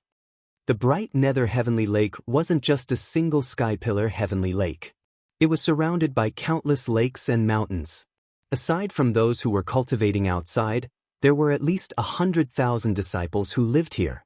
Every single one of them had an abode of their own, and this was true even for the lower-level disciples. Because the sect's territory was too vast, the Dark Azure sect usually used the transportation altars scattered all over the place, followed by the flying boats and cloud rafts. As a junior disciple of the Bright Serenity sect, Wu Shangqiu used to live on a remote mountain.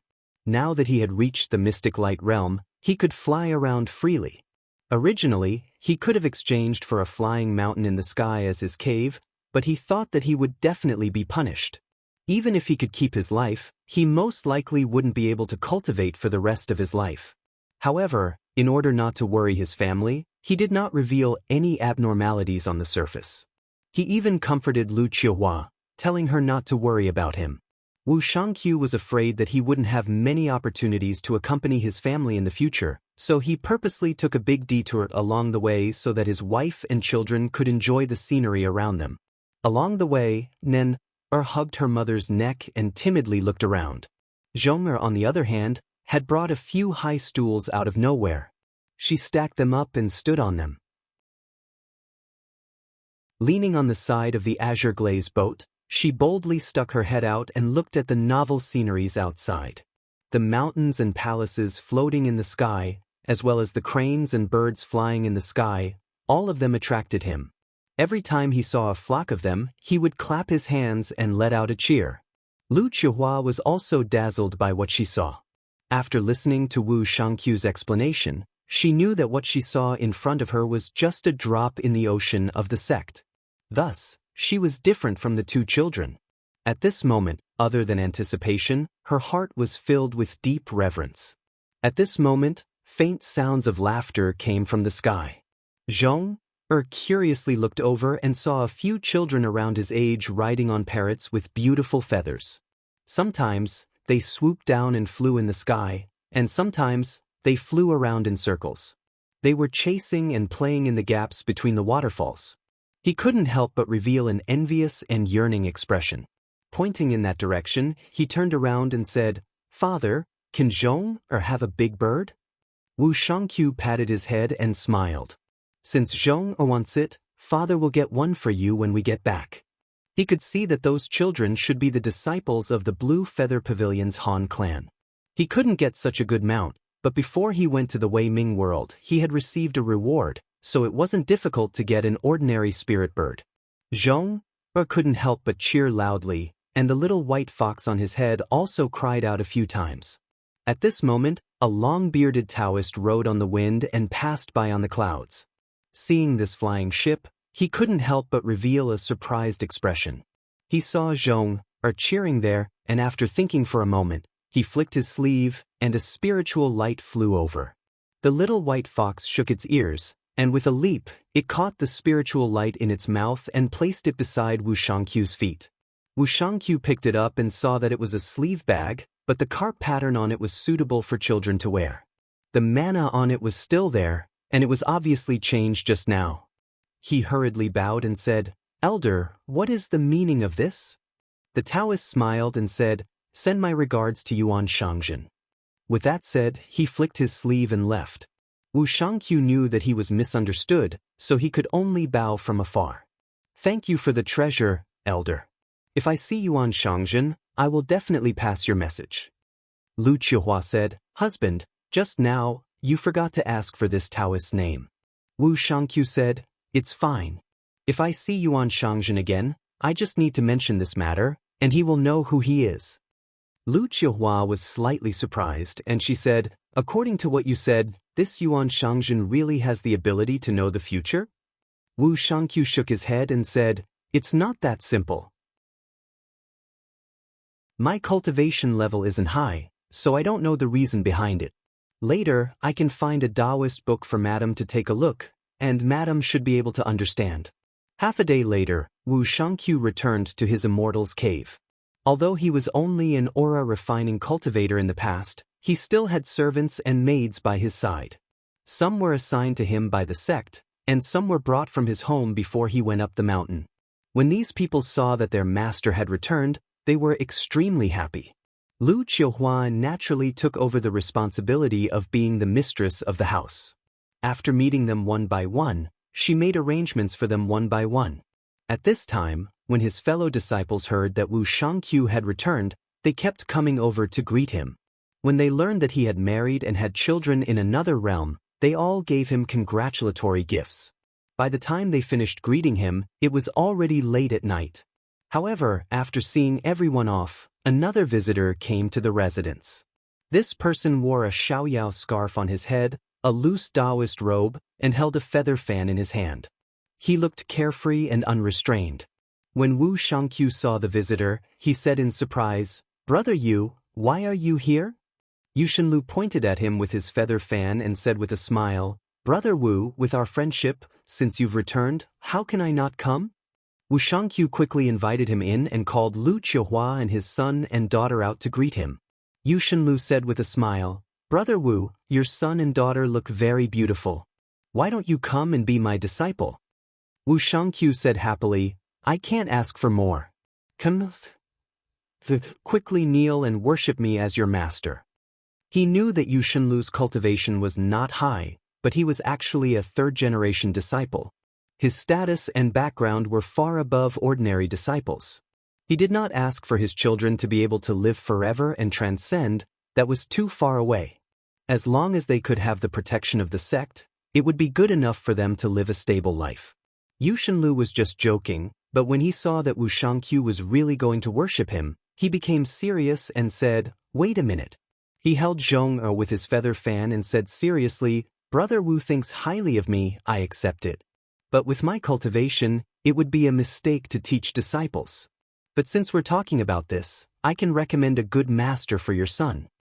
Wu Shangqiu said, "Brother Yu is too humble, really too humble."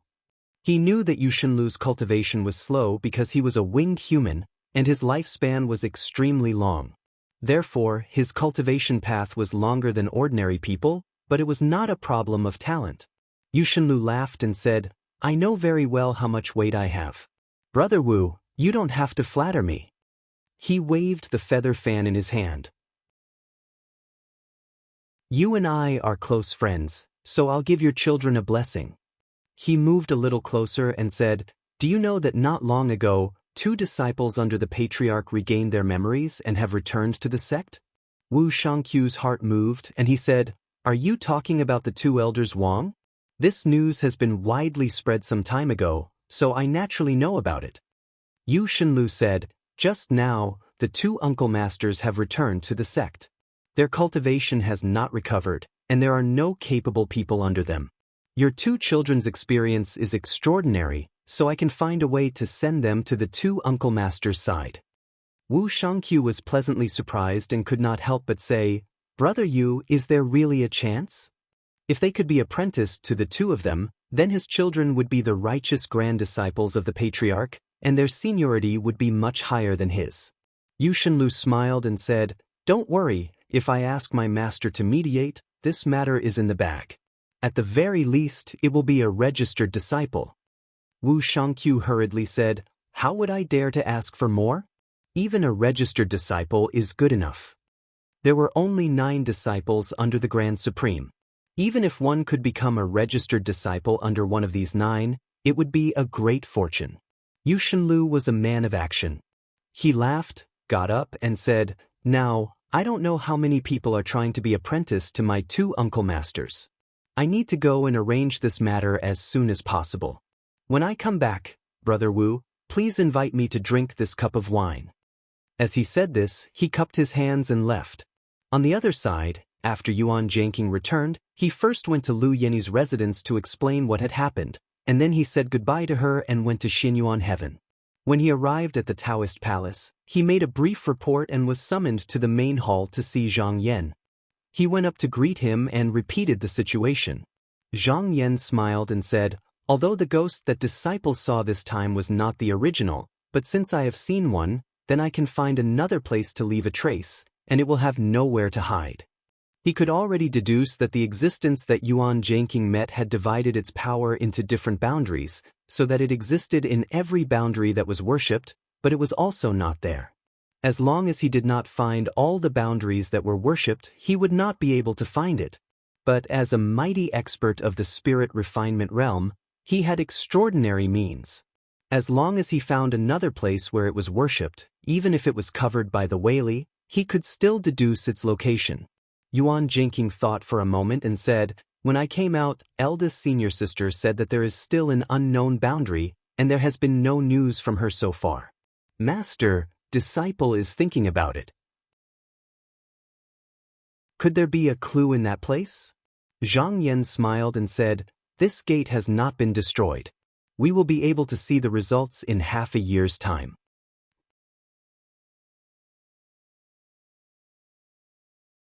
Chapter 2001. Kuan-Shi Continent. In the main hall of the Taoist temple, Wang Kaiwei was reading a letter in detail. After reading it, she put it down and said, "Sister, junior martial brother Jing sent a letter saying that he wants to recommend a pair of children to be our disciples." Wang Kading didn't care and said, "Since it's junior martial brother Jing's recommendation, I think there's nothing wrong with it. Let's just accept it." Wang Kaiwei nodded and said, "Since it's junior martial brother Jing's request, we can't reject it. You can bring this pair of children over to take a look. If they can be trained, then we'll accept them." Although Jingyu wasn't in the same sect as them, he was more like one. In the past, he had taken care of the two sisters and had always been very careful. This time, he only recommended them to be tested and didn't say that they must accept them. It was just that the matter of accepting a disciple wasn't something that could be done casually, especially since the karma between master and disciple was very important. If the aptitude was too poor, then it wouldn't be a good thing for both the disciple and the master. After making a decision, Wang Kaiwei ordered her subordinates to bring them over. Only a few days later, the two children were brought in front of her. Wang Kaiwei took a look at them. Both Zhong and Nan were very beautiful and their aptitude wasn't bad either. She liked them a little. Jing Yu's letter explained that these two children were young but saved their parents from a dangerous situation. This time, they traveled through the void to come here. This was already a rare experience among people of the same age. Wang Kading seemed to like Nan very much. After asking a few questions, she found that this little girl was well-mannered and very sensible.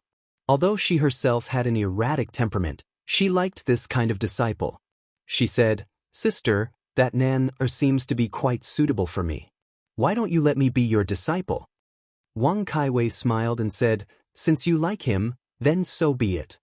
She thought for a moment and looked at Zhong and said, "You're Zhong, right? It's not convenient for me to accept male disciples now. However, since you and your sister came together, then you can cultivate here first. All the techniques and medicines will be the same as the disciples in my sect. When your cultivation has improved, you can choose to stay or choose another master. What do you think?" At this moment, Zhong still had the mind of a child. He wanted to acknowledge someone as impressive as Yuan Zhangqing as his master, so he said, "Sure." When Wang Kaiwei saw that it was settled, she called for her personal attendant to report this matter to Jing Yu and the two children's parents. When Wu Shangqiu heard about this, it was already half a month later. He was also overjoyed. Even though only Nan successfully became a disciple of the Wang sisters, Zhong also stayed. He still had a choice in the future, so he didn't have much to hope for.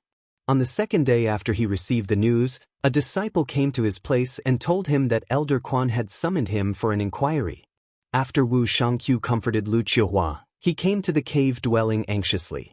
Seeing Elder Quan sitting in front of the myriad world's instrument, he quickly went up to greet him.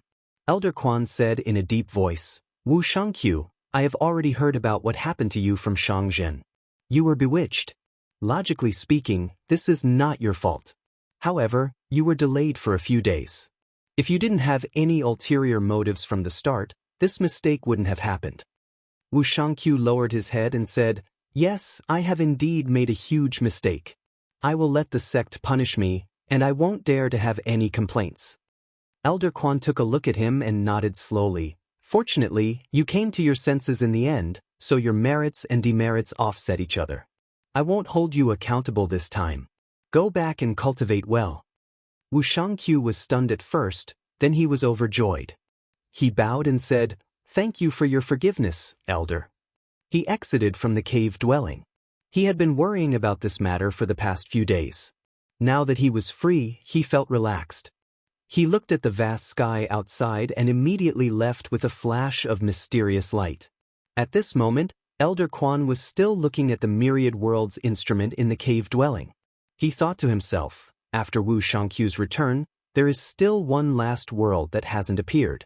According to the news that Yuan Shangzhen brought back, I'm afraid I will have to wait for another half a year before I can see that place. In the unknown world, in a big city, a handsome young master dressed in a purple light coat walked on the winter street. He stopped in front of a tea house, and the waiter opened the thick curtain.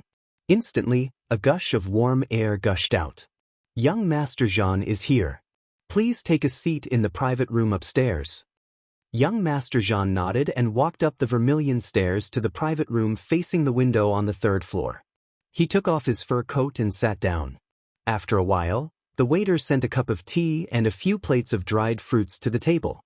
He then bowed and said, I will be waiting at the door. Young Master can call me any time if you need anything.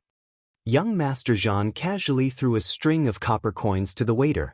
The waiter caught it and said, Thank you, young master, for the reward. He then left happily. Young Master Jean opened the lid of the tea, and instantly, a fragrance came out. He took a sip and praised. He looked at the people on the street and felt a sense of comfort. He muttered to himself, Unknowingly, it has been 7 years since I came here. He was Zhang Xinping, a disciple of the Zhaoyu sect. He was different from the others in that he had come to cultivate the Tao not to seek immortality, nor to live forever, but to find the reincarnation of his deceased wife. When he came to the mountain, he was already in his 20s. Logically speaking, he should have had no hope of cultivating the Tao. Who could have imagined that he would be an anomaly? At such a young age, he had actually succeeded in opening his meridians, which was rare among the disciples. This was one of the reasons why the mountain and sea realm was so rich in spiritual opportunity, as well as the quality of external medicine.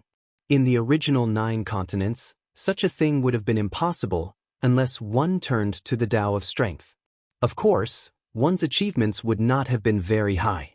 Later, he asked an elder, and learned that because of Bu Shutian's involvement with the various heavens, his deceased wife's reincarnation was most likely not in the mountain and sea realm.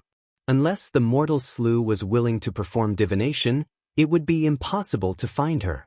After learning this, he became disheartened, and no longer had any desire to cultivate the Tao.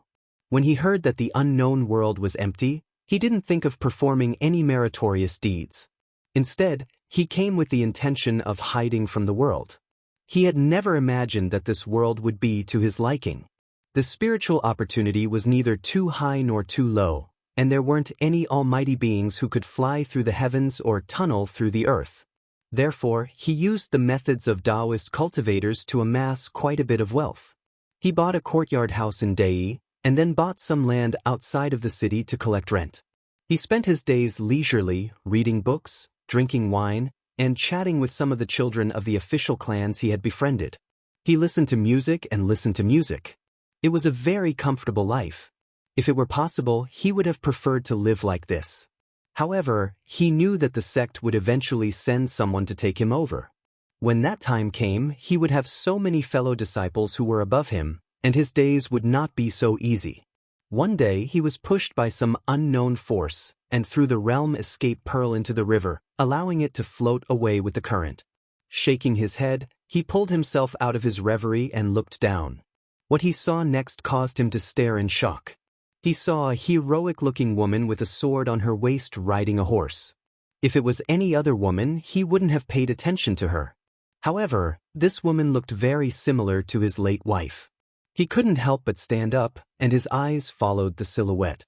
However, the woman quickly disappeared at the corner of the street. He was no longer in the mood to drink tea, and hurriedly returned home. He then sent someone to ask around, and found out that it was the daughter of Li Maoran from a wealthy family outside of the city. Her name was Li Yuning. After thinking for a long time, he sent someone to ask for her hand in marriage. Li Maoran was only a wealthy family, and not an official's family. He was confident that with wealth, it wouldn't be difficult for the other party to agree.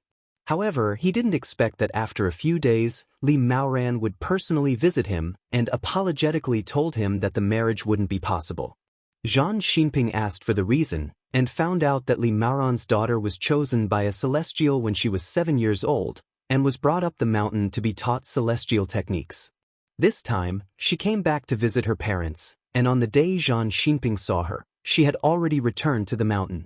Li Maoran said that if Zhang Xinping was willing, he would marry his other daughter to Zhang Xinping. Although Zhang Xinping was a little disappointed, he understood this. Celestials and mortals were worlds apart, and these matters couldn't be decided by Li Maoran. After finding out where the spirit mountain was, Zhang Xinping asked him to return. After sitting for a night, he handed the house to one of his trusted subordinates to take care of it, and he made some preparations, heading towards the spirit mountain called Dangyang Mountain. After traveling for half a month, he arrived at the mountain area.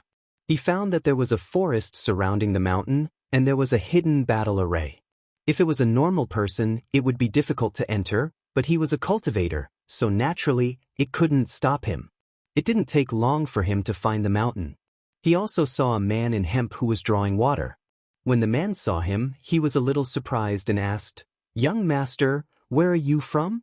Zhang Xinping looked at him. This was the first time he came into contact with a cultivator of this world since he came to this world. He didn't directly state his intention, but said, "I heard that there are celestials living here, so I came to seek celestial cultivation." The man in hemp kindly advised, "Young master's age is not suitable for cultivation. I'm afraid that the cultivators in the mountain are not willing to accept you." Zhang Xinping said, "It's okay. Can you lead me to meet you?"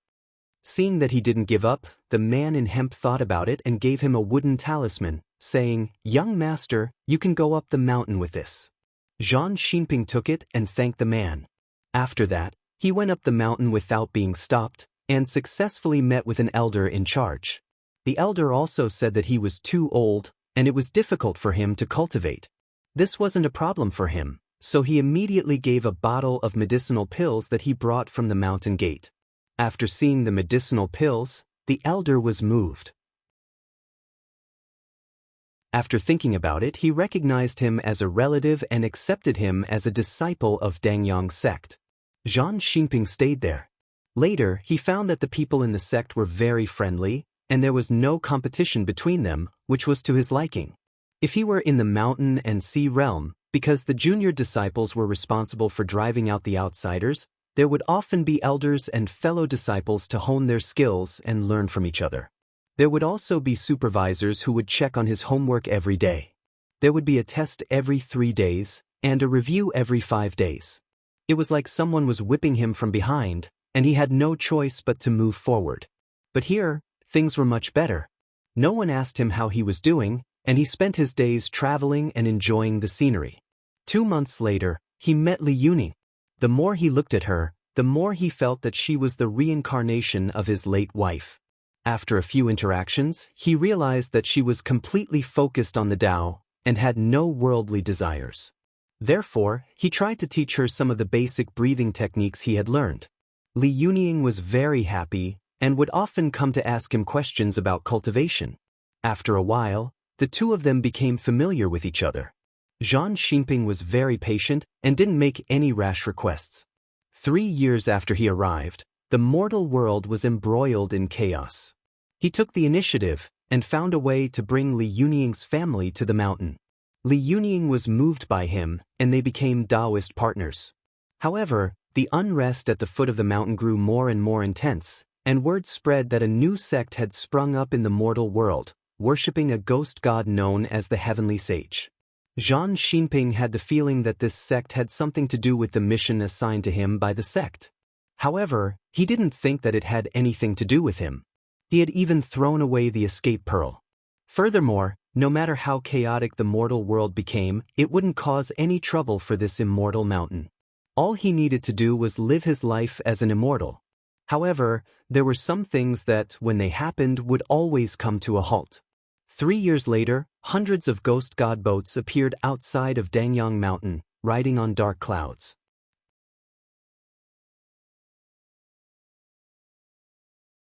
Chapter 2002. Smoke and fire flew everywhere, and the grass and trees were scorched. Dangyang Mountain, the once beautiful and misty celestial mountain, had become a piece of scorched earth, and the entire mountain was razed to the ground. That day, thousands of ghost boats came, and countless fire and ghost thunder burned and bombarded the mountains. The 800 flying heaven swords that Dangyang sect relied on to defend the city had no power to resist, and were defeated in an instant. In the barren mountains, Zhang Xinping's expression was gloomy, and he stepped into the mud. At this moment, he had already used up his inner qi, and in order to avoid the pursuers, he chose the barren mountains and wild paths to walk. The huge Dangyang sect was now destroyed, and because Li Yuning's cultivation in Dangyang sect was higher, she was one of the 3 sword protectors in the sect. When the enemy invaded, she naturally had to go up to defend, and he could not persuade her. Until now, her life and death were unknown. He was only able to escape by relying on the magic boat that the Yutsong sect gave him before he crossed the boundary. At this moment, he could not help but be angry that his cultivation was too low, or else things would not have turned out this way. At least he could forcefully take Li Yuning and escape. When he first came to this world, he was still in the second realm of clear qi. But after coming here, because he no longer had the desire to improve, he slacked off a lot. Compared to when he first came here, his cultivation did not advance, but instead regressed. After walking for a long time, he saw a cave covered by branches and vines, and his eyes brightened. He could not help but quicken his pace and walked inside. When he first entered the realm, although he thought he could come and go as he pleased in this world, out of some consideration, he deliberately left a cave here that could be used as a retreat, and placed some important things here. After entering, he closed the cave door, and with a flick of his finger, the pearl embedded in the wall immediately lit up. He took a few steps, swallowed a pill, and sat on a thick praying mat to breathe and adjust his breathing. When he caught his breath, he chanted a few incantations, and after a while, a carp poked its head out of the ground. Seeing it was him, it jumped out and circled around him fawningly. Because Blue Feather Pavilion was a lower sect of Qinsong, almost every disciple of Bright Nether Lake who crossed to Wei Ming World would bring 1 or 2 living creatures, and this carp was brought by him. He asked coldly, "Has it been opened down there?" The carp wagged its tail. Zhang Xinping heaved a sigh of relief. The bottom of this cave led straight to the sea, but there wasn't a suitable path.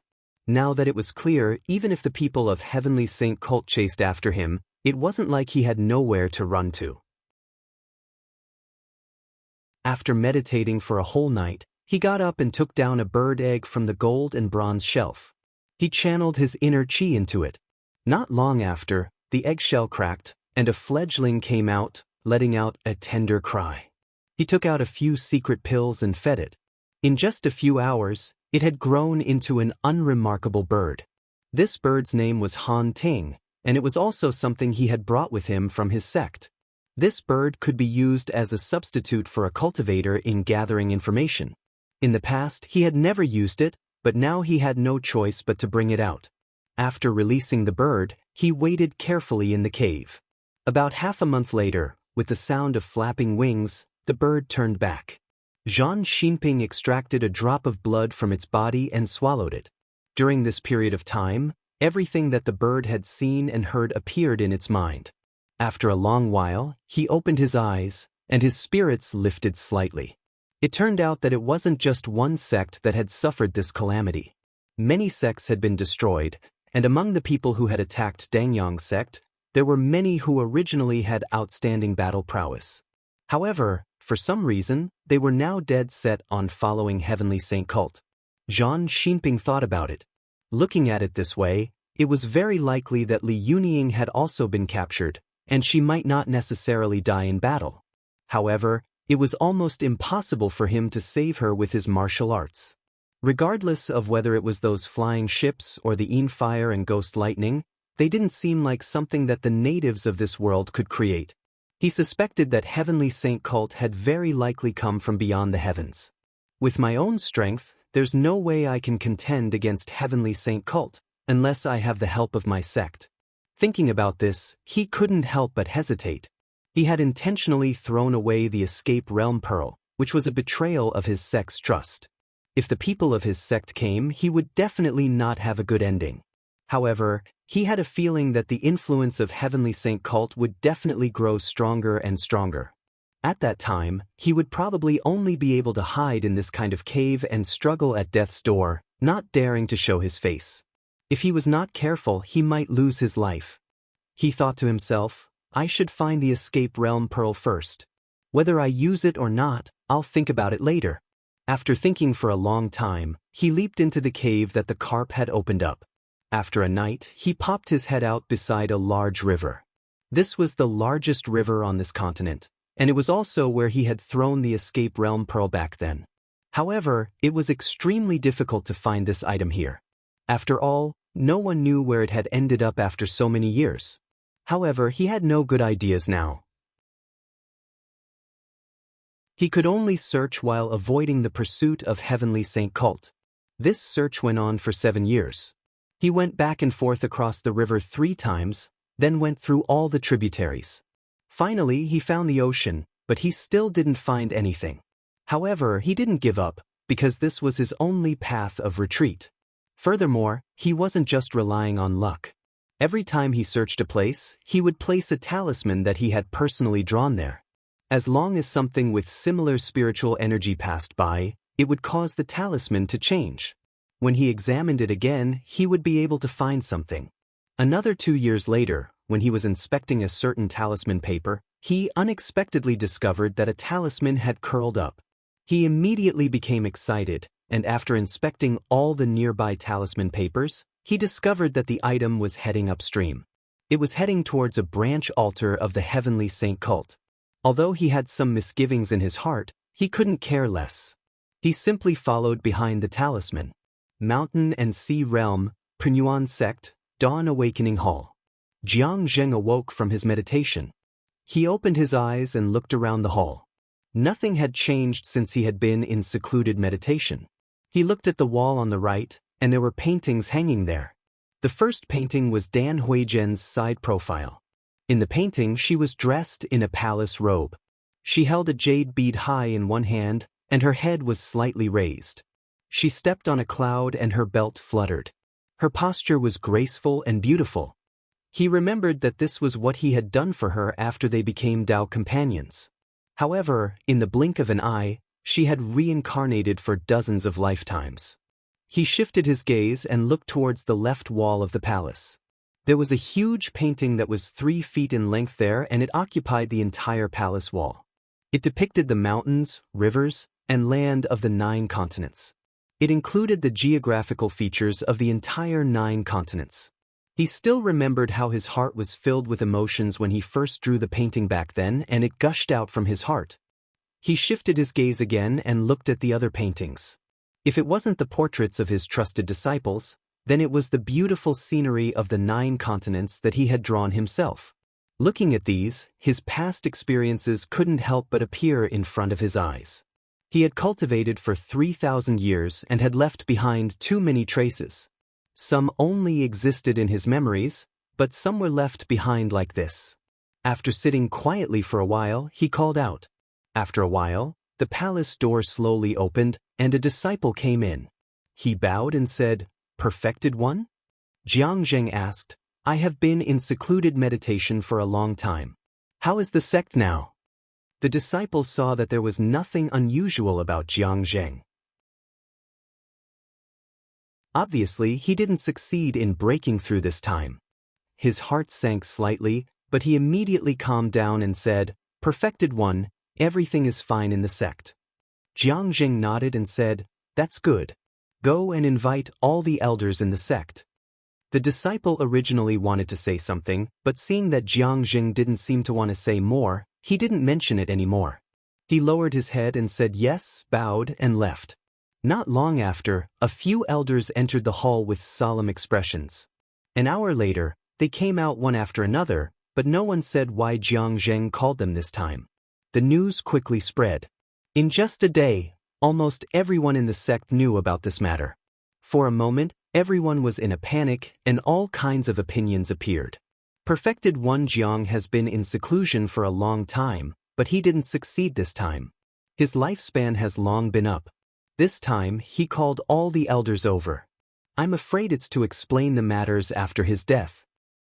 With Perfected One's departure, our Penyuan sect will no longer have anyone to oversee it. How can we compare with the surrounding sects? I'm afraid this generation will no longer take us seriously. Even if Perfected One reincarnates, there will be the Grand Supreme Tao Ancestor to receive him. In his next life, he can also open his memories. It's nothing but our relationship with the High Sect will be severed. Perfected One, why don't you leave behind a personal disciple? Why do you say that? Perfected One has been extremely benevolent to our Penyuan sect. I don't know how much trouble you've suffered over the years. If you can't pass this time, it will be a pity that your thousands of years of cultivation will be wasted. Although Jiang Zheng was in the hall at this moment, he heard these words clearly. For a moment, he only felt the warmth and coldness of the world in his heart. He shook his head with a smile and said, "There are many ups and downs in the world, but when the breeze comes, only the lingering sound remains." He turned around and came to the altar. He bowed to Zhang Yan's memorial tablet a few times and said respectfully, "This disciple is comprehending the Tao and is at a critical juncture. I haven't been able to pay my respects to Master even after coming out of seclusion. Please forgive me, Master." After bowing, he returned to his original position and sat on the praying mat again. Not long after, golden flames burned on his body. They rose from his feet, from bottom to top, and spread over his head. Then, his entire body turned into nothingness in an instant. However, in the blink of an eye, he appeared in his original position again. However, at this moment, he was no longer the same. In that instant, he had actually cut off his mortal body and created a Dharma body. Once a cultivator transformed into a mortal, due to the perfect integration of Qi, it should be silent and there shouldn't be any movement. However, this time, the cultivators in the sect saw a golden flame shooting out from the palace. It connected heaven and earth, as if heaven and man were in harmony. This kind of strange phenomenon could even be seen from far away in other continents. Jiang Zheng raised his head slightly and looked through the palace door at the place where the first rays of dawn appeared. He laughed and recited, "In the past, I heard that the Supreme Dharma once taught me to refine real gold with heavenly fire. I sang a song asking about the world, only cutting off the mortal body and not the heart." After reciting, he waved his sleeve and everything in front of the hall turned into dust in an instant. Then he looked up at the sky. In a flash, a ray of light broke through the sky and followed the fire of the celestial being and broke through the world.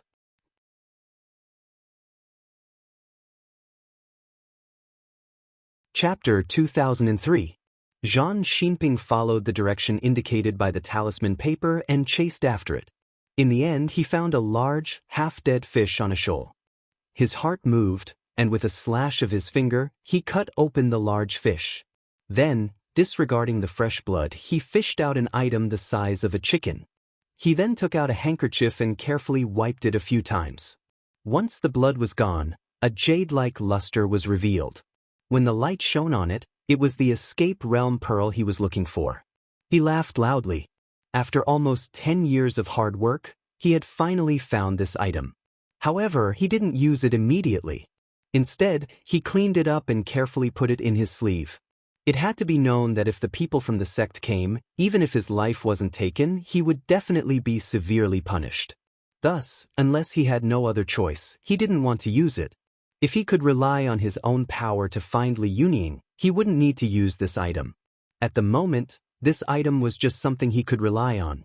After finding the escape realm pearl, he borrowed the water flow to return to his original cave. From then on, he stayed here and released Han Ting from time to check on the situation outside. However, he didn't dare to show himself too much. After so many years, Heavenly Saint cult had already occupied 90% of the world and kept suppressing those who didn't. Among them, they were especially attentive to exterminating the remaining members of the sections. He was afraid that he would be one of them. However, at this time, he suddenly received news of Li Yuning. He felt that something was wrong. How could it be so coincidental? He had been searching for her for so many years to no avail, and now that he found the escape realm pearl, she suddenly appeared? However, he had to admit that even if there was something strange here, he had to find out. In the following days, he investigated and confirmed many times. In the end, he found out that on the day Dangyang sect was attacked, Li Yuning was indeed injured and was captured. She refused to surrender, and an altar master of Heavenly Saint cult thought highly of her talent and hoped that she would change her mind. Thus, he imprisoned her in a cave residence on Venomous Locust Mountain. Every once in a while, he would send people to persuade her, but Li Yuning's attitude was very firm. Until now, there hadn't been any results. He was secretly anxious. In his opinion, there was no need for Li Yuning to suffer such a loss. She should surrender first. No matter what plans she had in the future, she had to protect herself first. If she lost her life, what was the use of persisting? But no matter what, since he knew her whereabouts, he had to go and save her. After careful planning, he secretly came to Poison Locust Mountain a month later. Perhaps it was because this place had not encountered any accidents in the past 10 years, so he easily snuck in and successfully found the stone room where Li Yuning was imprisoned. However, he didn't rashly enter to rescue her. Instead, he used a talisman he brought from the sect. The talisman turned into a wisp of green smoke and entered the stone room. After that, it transformed into his appearance. When he looked up, he saw that Li Yuning was chained to a stone pillar. His emotions surged, but just as he was about to step forward, he suddenly realized that something was wrong and stopped in his tracks. Although this woman looked very similar to Li Yuning, he was sure that this was not the real Li Yuning. At this moment, the woman slowly raised her head and revealed a smile. "Your brother-in-law, right?" When Zhang Xinping heard the way she addressed him, his eyes narrowed. Li Luhua. Back then, when he had brought Li Yunying's family up the mountain, his little sister wasn't among them. It was said that she had entered another sect. Even when Heavenly Saint cult attacked the mountain, he had never seen her. He suspected that she had died long ago. He didn't expect to see her here today, and the things that appeared later made his heart sink. He asked solemnly, "Where is Yunying?" Li Luhua sighed. "Big sister died long ago." Zhang Xinping's heart trembled, and he immediately gritted his teeth. "Then could you be here just to lure me here?" Li Luhua said helplessly. "Luhua has no choice. Grand Priest has calculated that brother-in-law is a variable in this world. If we don't get rid of him soon, it will hinder the teachings of our Heavenly Saint cult." When Zhang Xinping heard that, he knew that the situation was bad.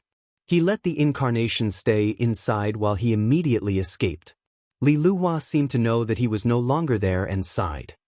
Since brother-in-law is here, how can he escape? In Bushu Heaven, Jiang Zheng escaped out of World Heaven and went all the way to Shenyuan Heaven. When he arrived at the door of Dao Palace, Jing Yu was already standing there to welcome him. He bowed and said, "Congratulations on your success, Master Jiang. Please enter the hall, old master is waiting for you." Jiang Zheng cupped his hands and said, "Thank you, junior brother Jing." He then walked into the palace. When he arrived at the main hall, he saw Zhang Yan sitting on the jade platform with Xian Qi covering his body. His aura rushed into the sky, and the five-colored brilliance behind him shone through the various worlds. Jiang Zheng was instantly excited, and he went forward to bow respectfully. Disciple Jiang Zheng pays his respects to teacher and congratulates teacher for your success.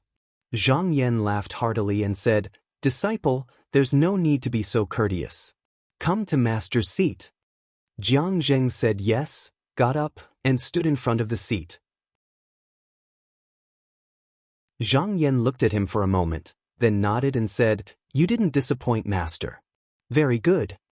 Jiang Zheng bowed and said, "Before disciple went into secluded meditation, I did my best and didn't think too much about it.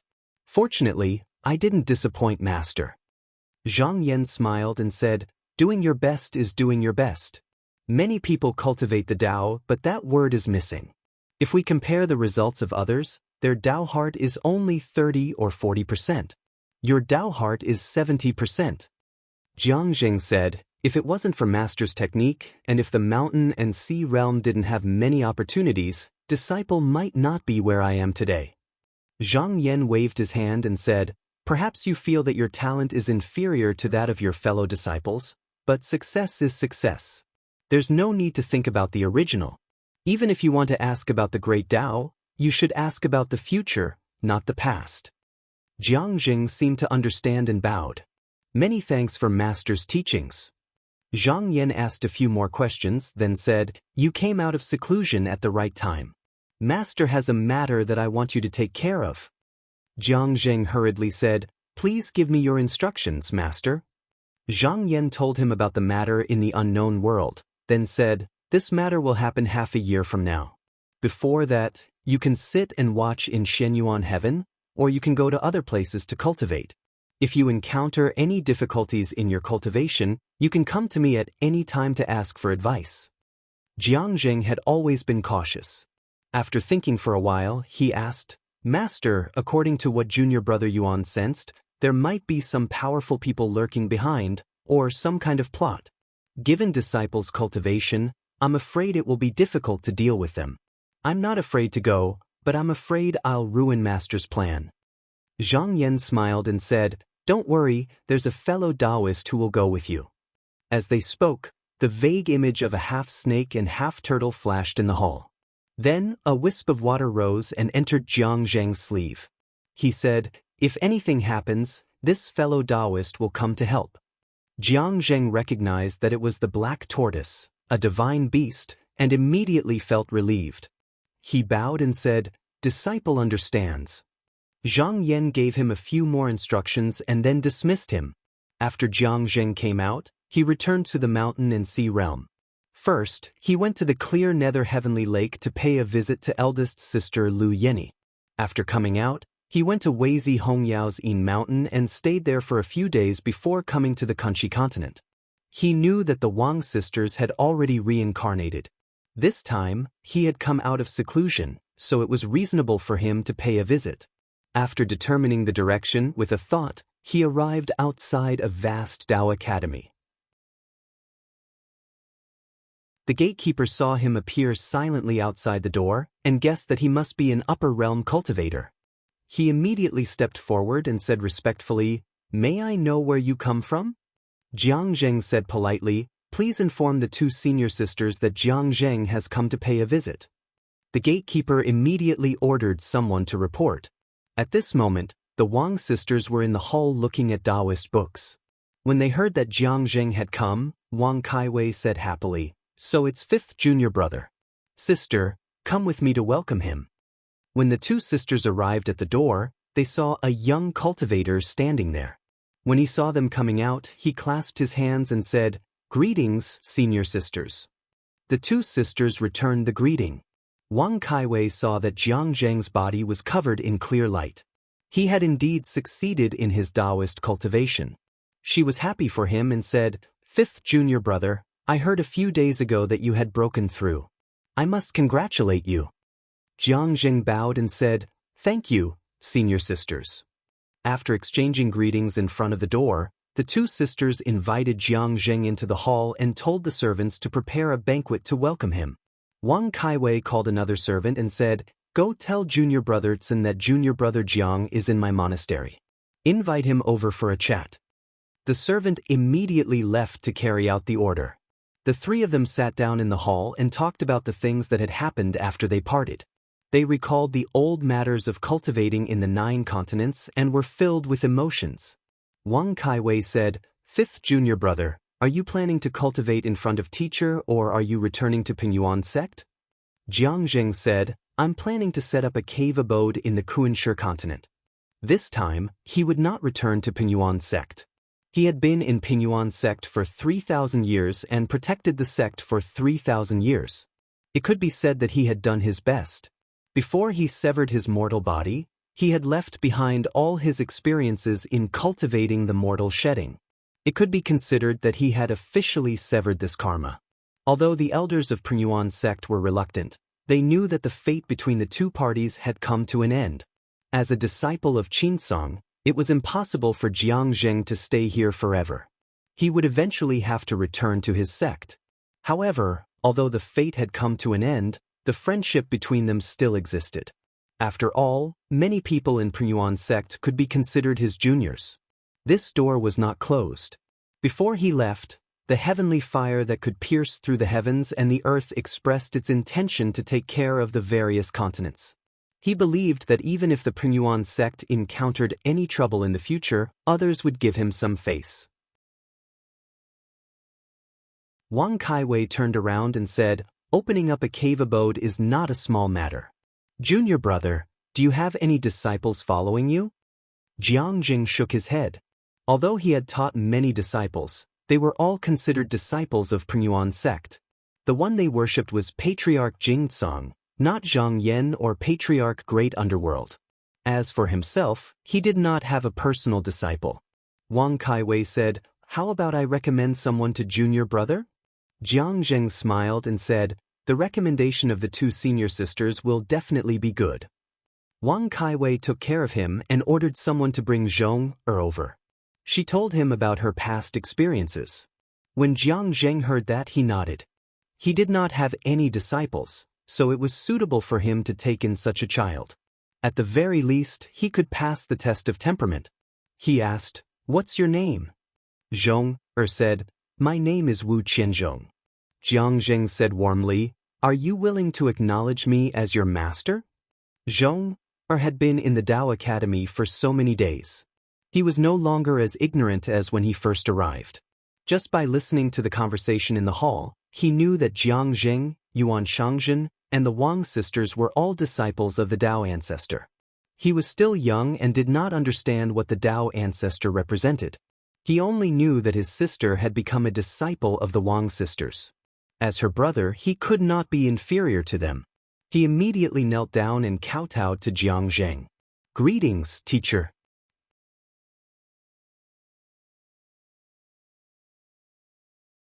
Chapter 2004.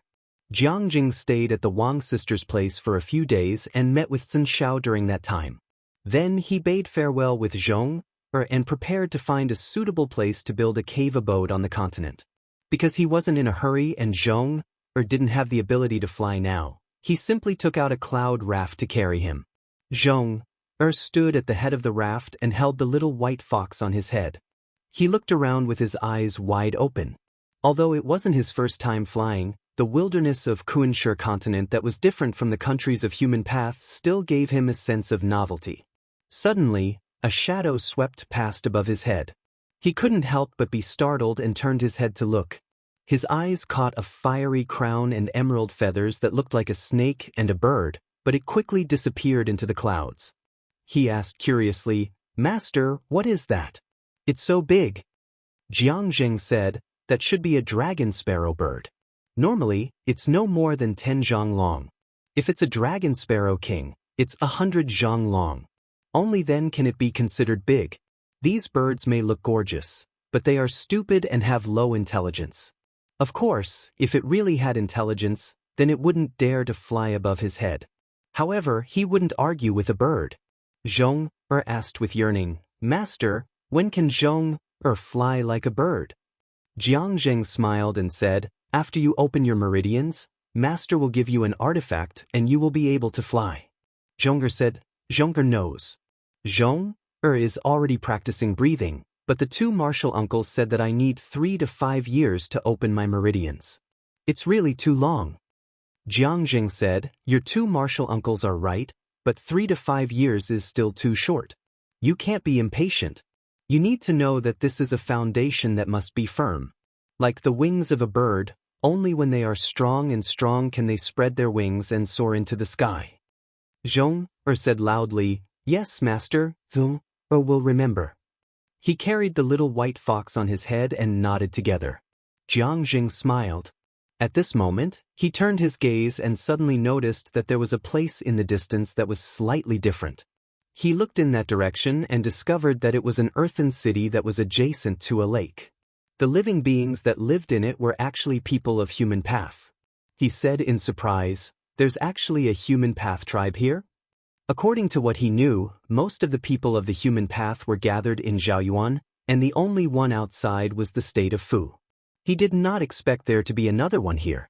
This place was more than 10,000 miles away from Zhaoyuan, and there were so many ferocious beasts in the wilderness that there were even those that could fly in the sky and tunnel underground.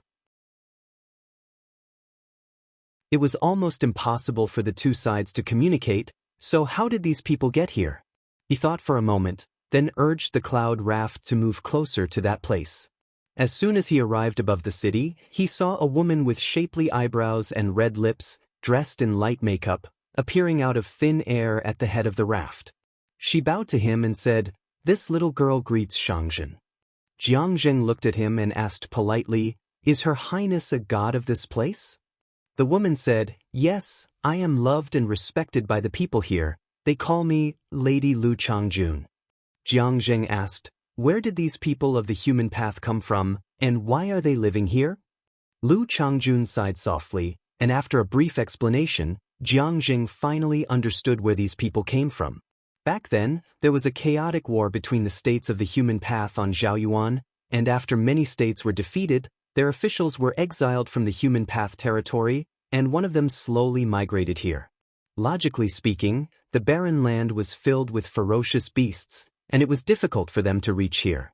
However, at that time, the cultivators from the heavens descended to the lower realm, and not only did they set up abodes everywhere, they even hunted all kinds of ferocious beasts to make instruments and pills. There was also a god who set up a place of enlightenment, and as long as there were living beings, they would be protected, so they stubbornly survived.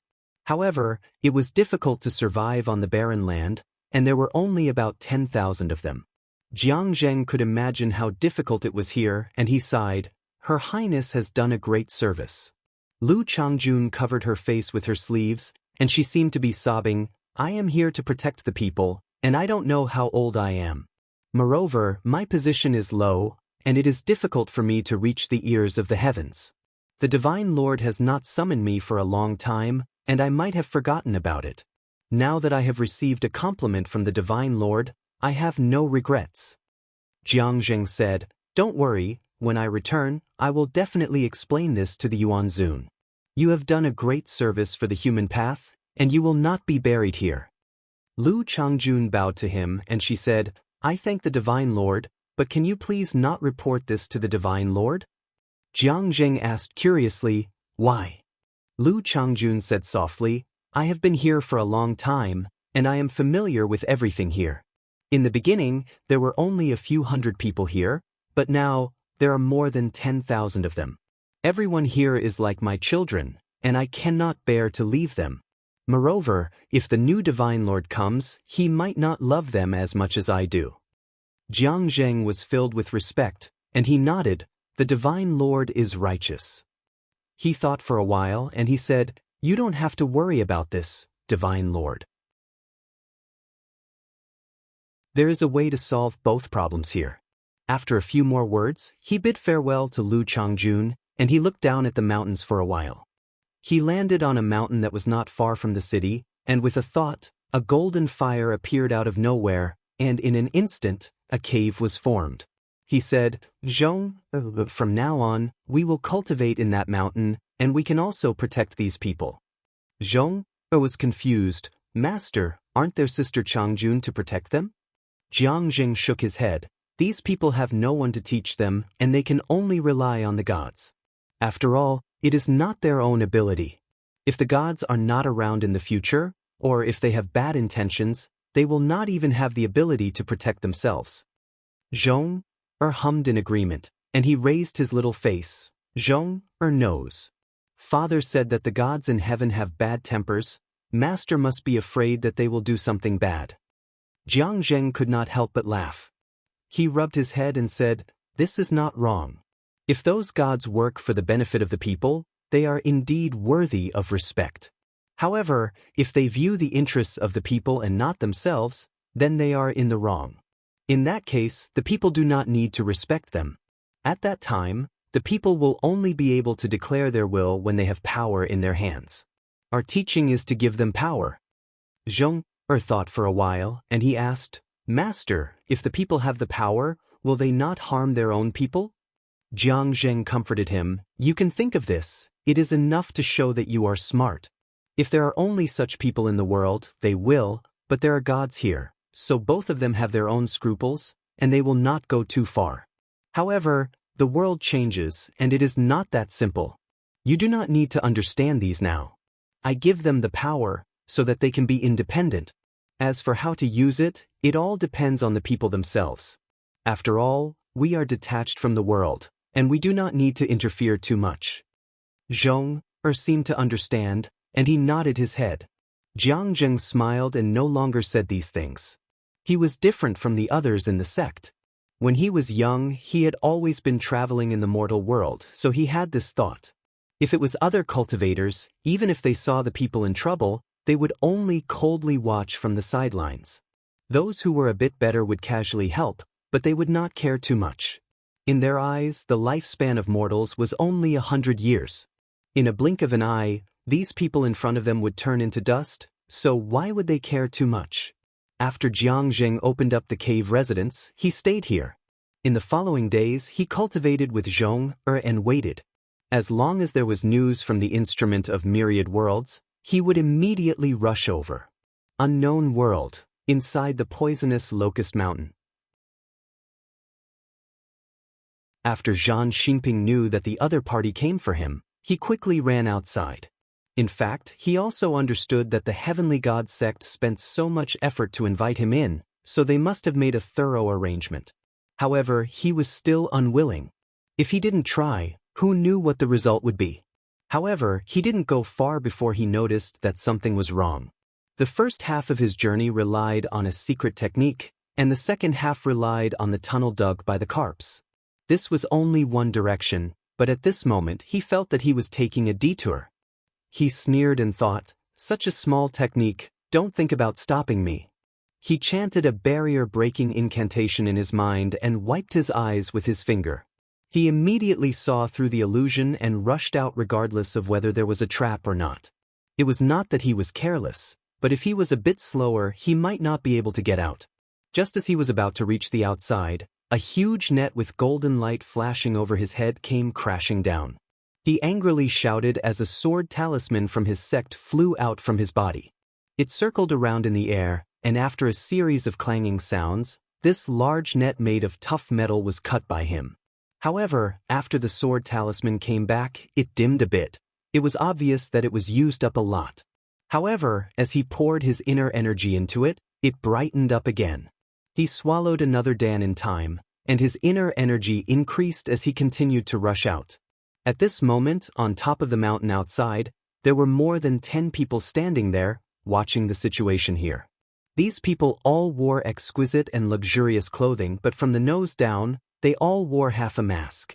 A man with a long crown covering his face stood in the middle of this group. It seemed like he was their leader. At this moment, this person asked, Is it this person? The person next to him answered, Reporting to emissary, the person the Grand Shaman was talking about should be this person. The emissary doubtfully said, Can this person really topple our Heavenly God sect? This time, we only set up a small trap, yet he was tricked. It seems that he is only SSO. The person next to him said, This person doesn't know that I am looking for him. If he knew the importance of his sect, then he wouldn't have come. Someone flattered, Our Heavenly God sect is blessed by the heavens, and we are the descendants of the Heavenly Saint. How could a small variable go against the will of the heavens? Just now, when he said this, he saw a bronze mirror flying out from Zhan Xingping's body.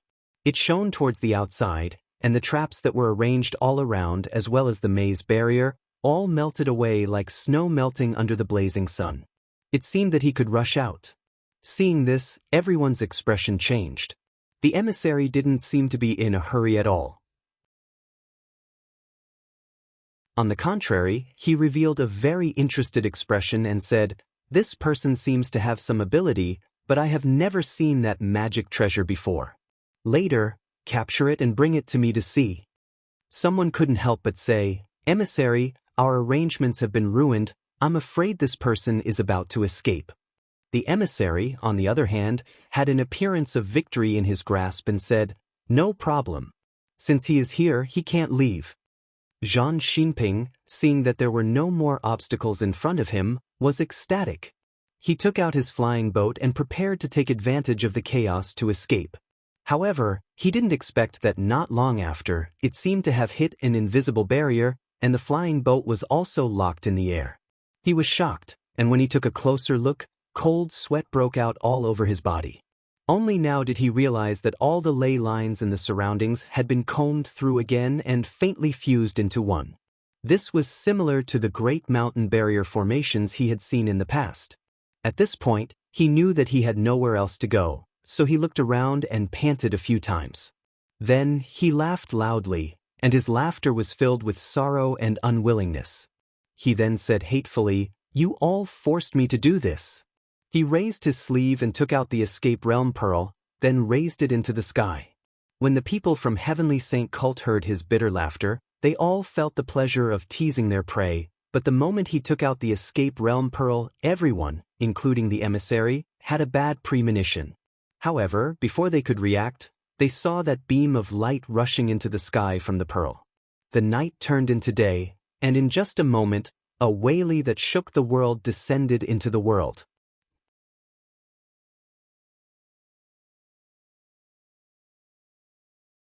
Chapter 2005. The moment the Heavenly God Sect's messenger and the group felt the arrival of the Grand Whaley energy, they knew that things were going to be bad. However, this change came too quickly. The moment the energy came out, all things in the heaven and earth began to shake. Under such circumstances, even if they wanted to, they couldn't make a decision. They saw a figure emerge from the spirit light and slowly materialize. Finally, a tall and straight young man with long sleeves walked out. Judging from his appearance, he wasn't even 30 years old, but deep in his eyes, there was a sense of seeing through all things in this world. The moment the Heavenly God Sect's messenger saw this person, he felt an inexplicable sense of fear. They didn't expect Zhang Xinping to have such a trick up his sleeve. It seemed like he invited a supreme Whaley expert to come here. The Heavenly God Sect also had a similar method that could invite ghosts and deities into the world to fight, but it had never attracted such a powerful existence.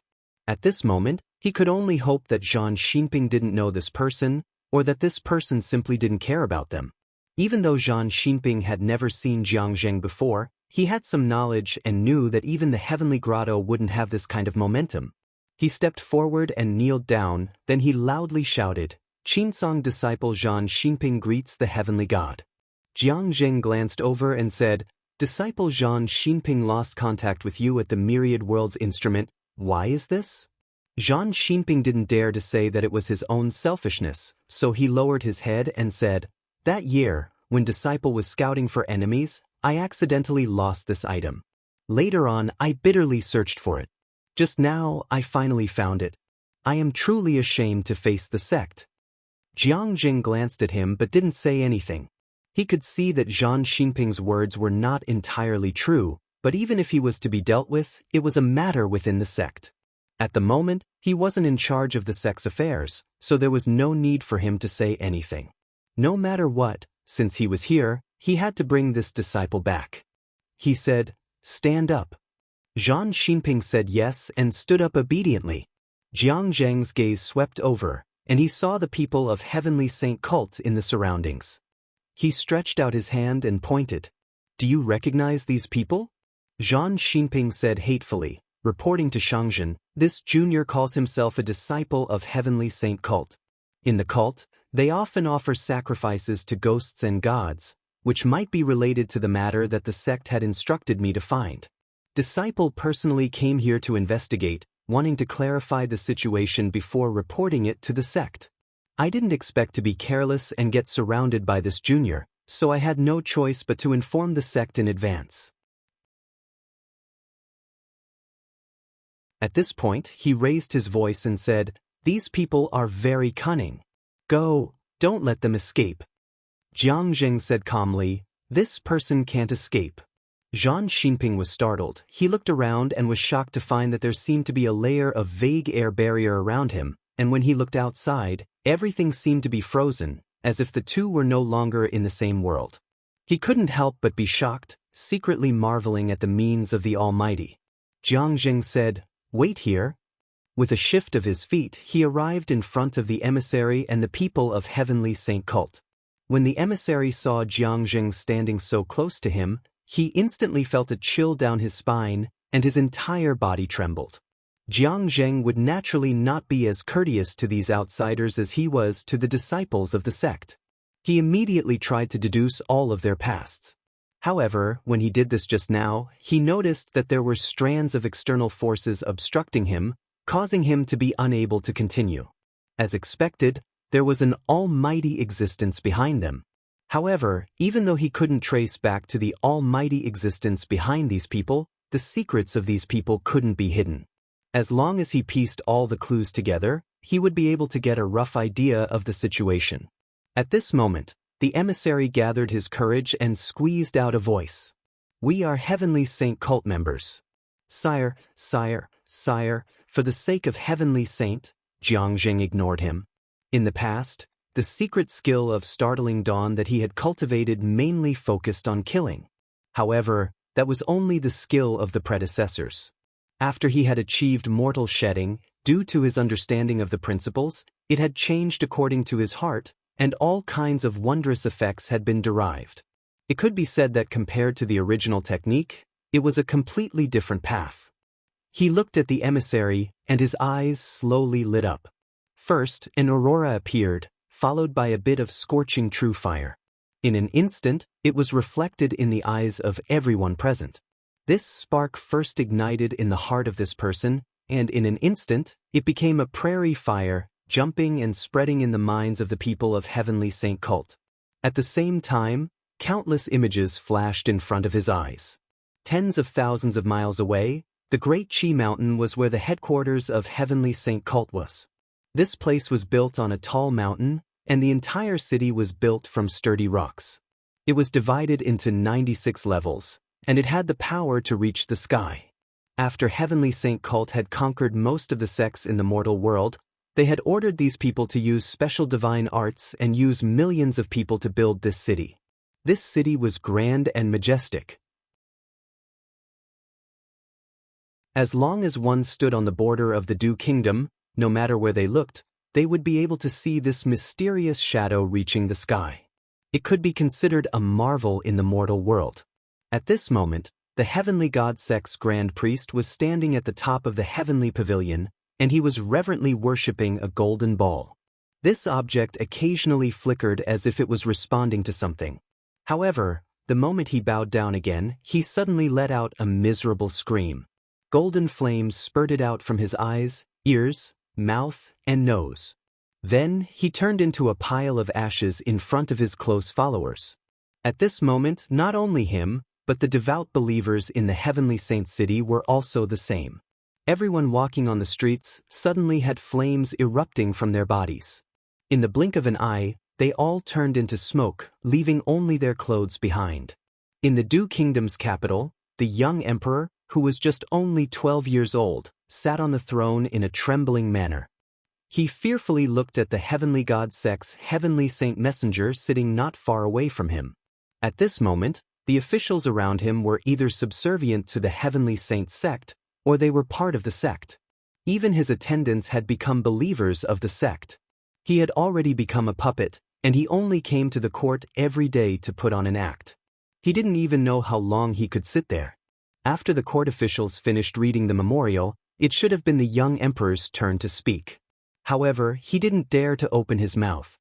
He looked at the Heavenly God Sect's Heavenly Saint Messenger and asked, Heavenly Saint Messenger, do you have anything else to say?" The Heavenly Saint Messenger snorted, stood up, and looked down. Anyone who was stared at by him couldn't help but lower their head. He revealed a satisfied expression and was about to speak, but suddenly, a flame appeared on his body, and with a loud bang, he turned into nothingness.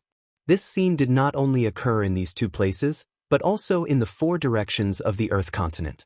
Under the sky, anyone who truly worshipped the so-called heavenly saint all turned into ashes at the same time. The heavenly god Sek's great power that had been accumulated for countless years vanished in just one night. Jiangzheng quietly stood in the same spot. Each time a heavenly saint follower was burned, he would see their memories. When all the followers died, he also roughly sorted out the clues at this place. 500 years ago, the Jiao Kingdom's founding ancestor wanted to build a national mausoleum. He chose the Great Qi Mountain as the location for the feng shui. There was a continuous stretch of black stones, and not even a blade of grass grew there. Then, he began to build a large amount of construction and chisel stones to open the mountain. However, one day, the mountain wall collapsed, revealing a 10-zhang gap. They originally thought that it was a natural cave, but later on, they found out that this place was very strange. Anyone who entered never came out again. At that time, the commander responsible for the construction of the Feng Shui Imperial Mausoleum immediately mobilized a group of elite soldiers equipped with sturdy shields and armor. Then he sent a group of strange people to investigate, but in the end, there was no news of these people. After the Jiao Kingdom's founding ancestor heard of this matter, he invited a divination master. The divination was not beneficial to the kingdom, so he ordered people to seal this place and forbid all records. Several hundred years later, the Jiao dynasty was destroyed and the Du dynasty was established. Because of the loss of the scriptures and the intentional concealment, no one knew about this matter. However, there seemed to be a mysterious force pushing this generation's ruler to choose this place as the location of the Feng Shui Imperial Mausoleum. This time, after the excavation, they encountered the same strange event from several hundred years ago. However, the emperor of the Second Dynasty was exceptionally determined this time. He ordered for the matter to be cleared up. Countless people were sent into the cave, and he offered great rewards. He summoned all the talents in the world to investigate. In the end, more than 10 people came out alive, and they brought back 3 secret manuals. There were many secret techniques and divine powers recorded in the scriptures. There was also a picture of the heavenly saint. What was mysterious was that one didn't need to do anything. All one had to do was worship it and they could obtain unimaginable power. However, before this secret scripture was taken into the palace walls, it was lost halfway.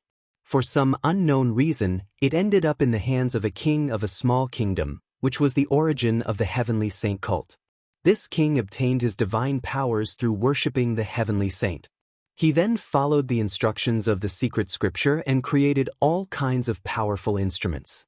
After accumulating them for dozens of years, he suddenly launched an attack. He invaded the kingdom, occupied the land, and attacked the sections. No one could stop him. Now, except for some remote places, almost all of them were under the control of the heavenly saint cult. However, no matter how powerful he was, there was still a limit to his power in this world. Jiangzheng only needed to use a few tricks, and he didn't even deliberately target it, and it was destroyed in an instant. After Jiangzheng finished reading, he realized that most of the people in front of him had turned to dust on the spot, but there was still one person who survived. It was obvious that he said he worshipped the heavenly saint, but he didn't believe it at all in his heart, which was why he didn't die. However, this person was still a follower of the heavenly saint cult, and he had also participated in the hunt for the Qinsong disciples, so he couldn't let him live. With a flash of fire in his eyes, this person instantly turned into nothingness. However, when he was about to leave, he discovered that there was a scroll left behind where the messenger's body had turned to dust. He thought about it, but he couldn't find it in the person's memory. With a thought, he activated his magic power, and the scroll slowly opened. On it was a picture of a god riding on a monster with the head of a cow and the body of a tiger. He was surrounded by many heavenly ladies. Jiangzheng was very cautious. He knew that this picture might be related to the person behind it, so he didn't force himself to look at it. However, even if he didn't search for it, it didn't mean that the other party wouldn't take the initiative to find him. Just now, he was about to leave, but his movements paused. He didn't know when, but the ground under his feet had turned into scorched earth, and it bulged slightly, gathering into a ghostly face with a strange smile. He just happened to be standing on the mouth of the ghostly face. You're tuning in to the Passion Pages YouTube channel. We're so grateful for your support, and don't forget to subscribe to join us on this incredible journey through captivating stories. Your generosity through donations truly makes a world of difference, as it's the primary source of revenue that allows me to expand and enhance this channel for you. Thank you from the bottom of my heart for being a part of this adventure.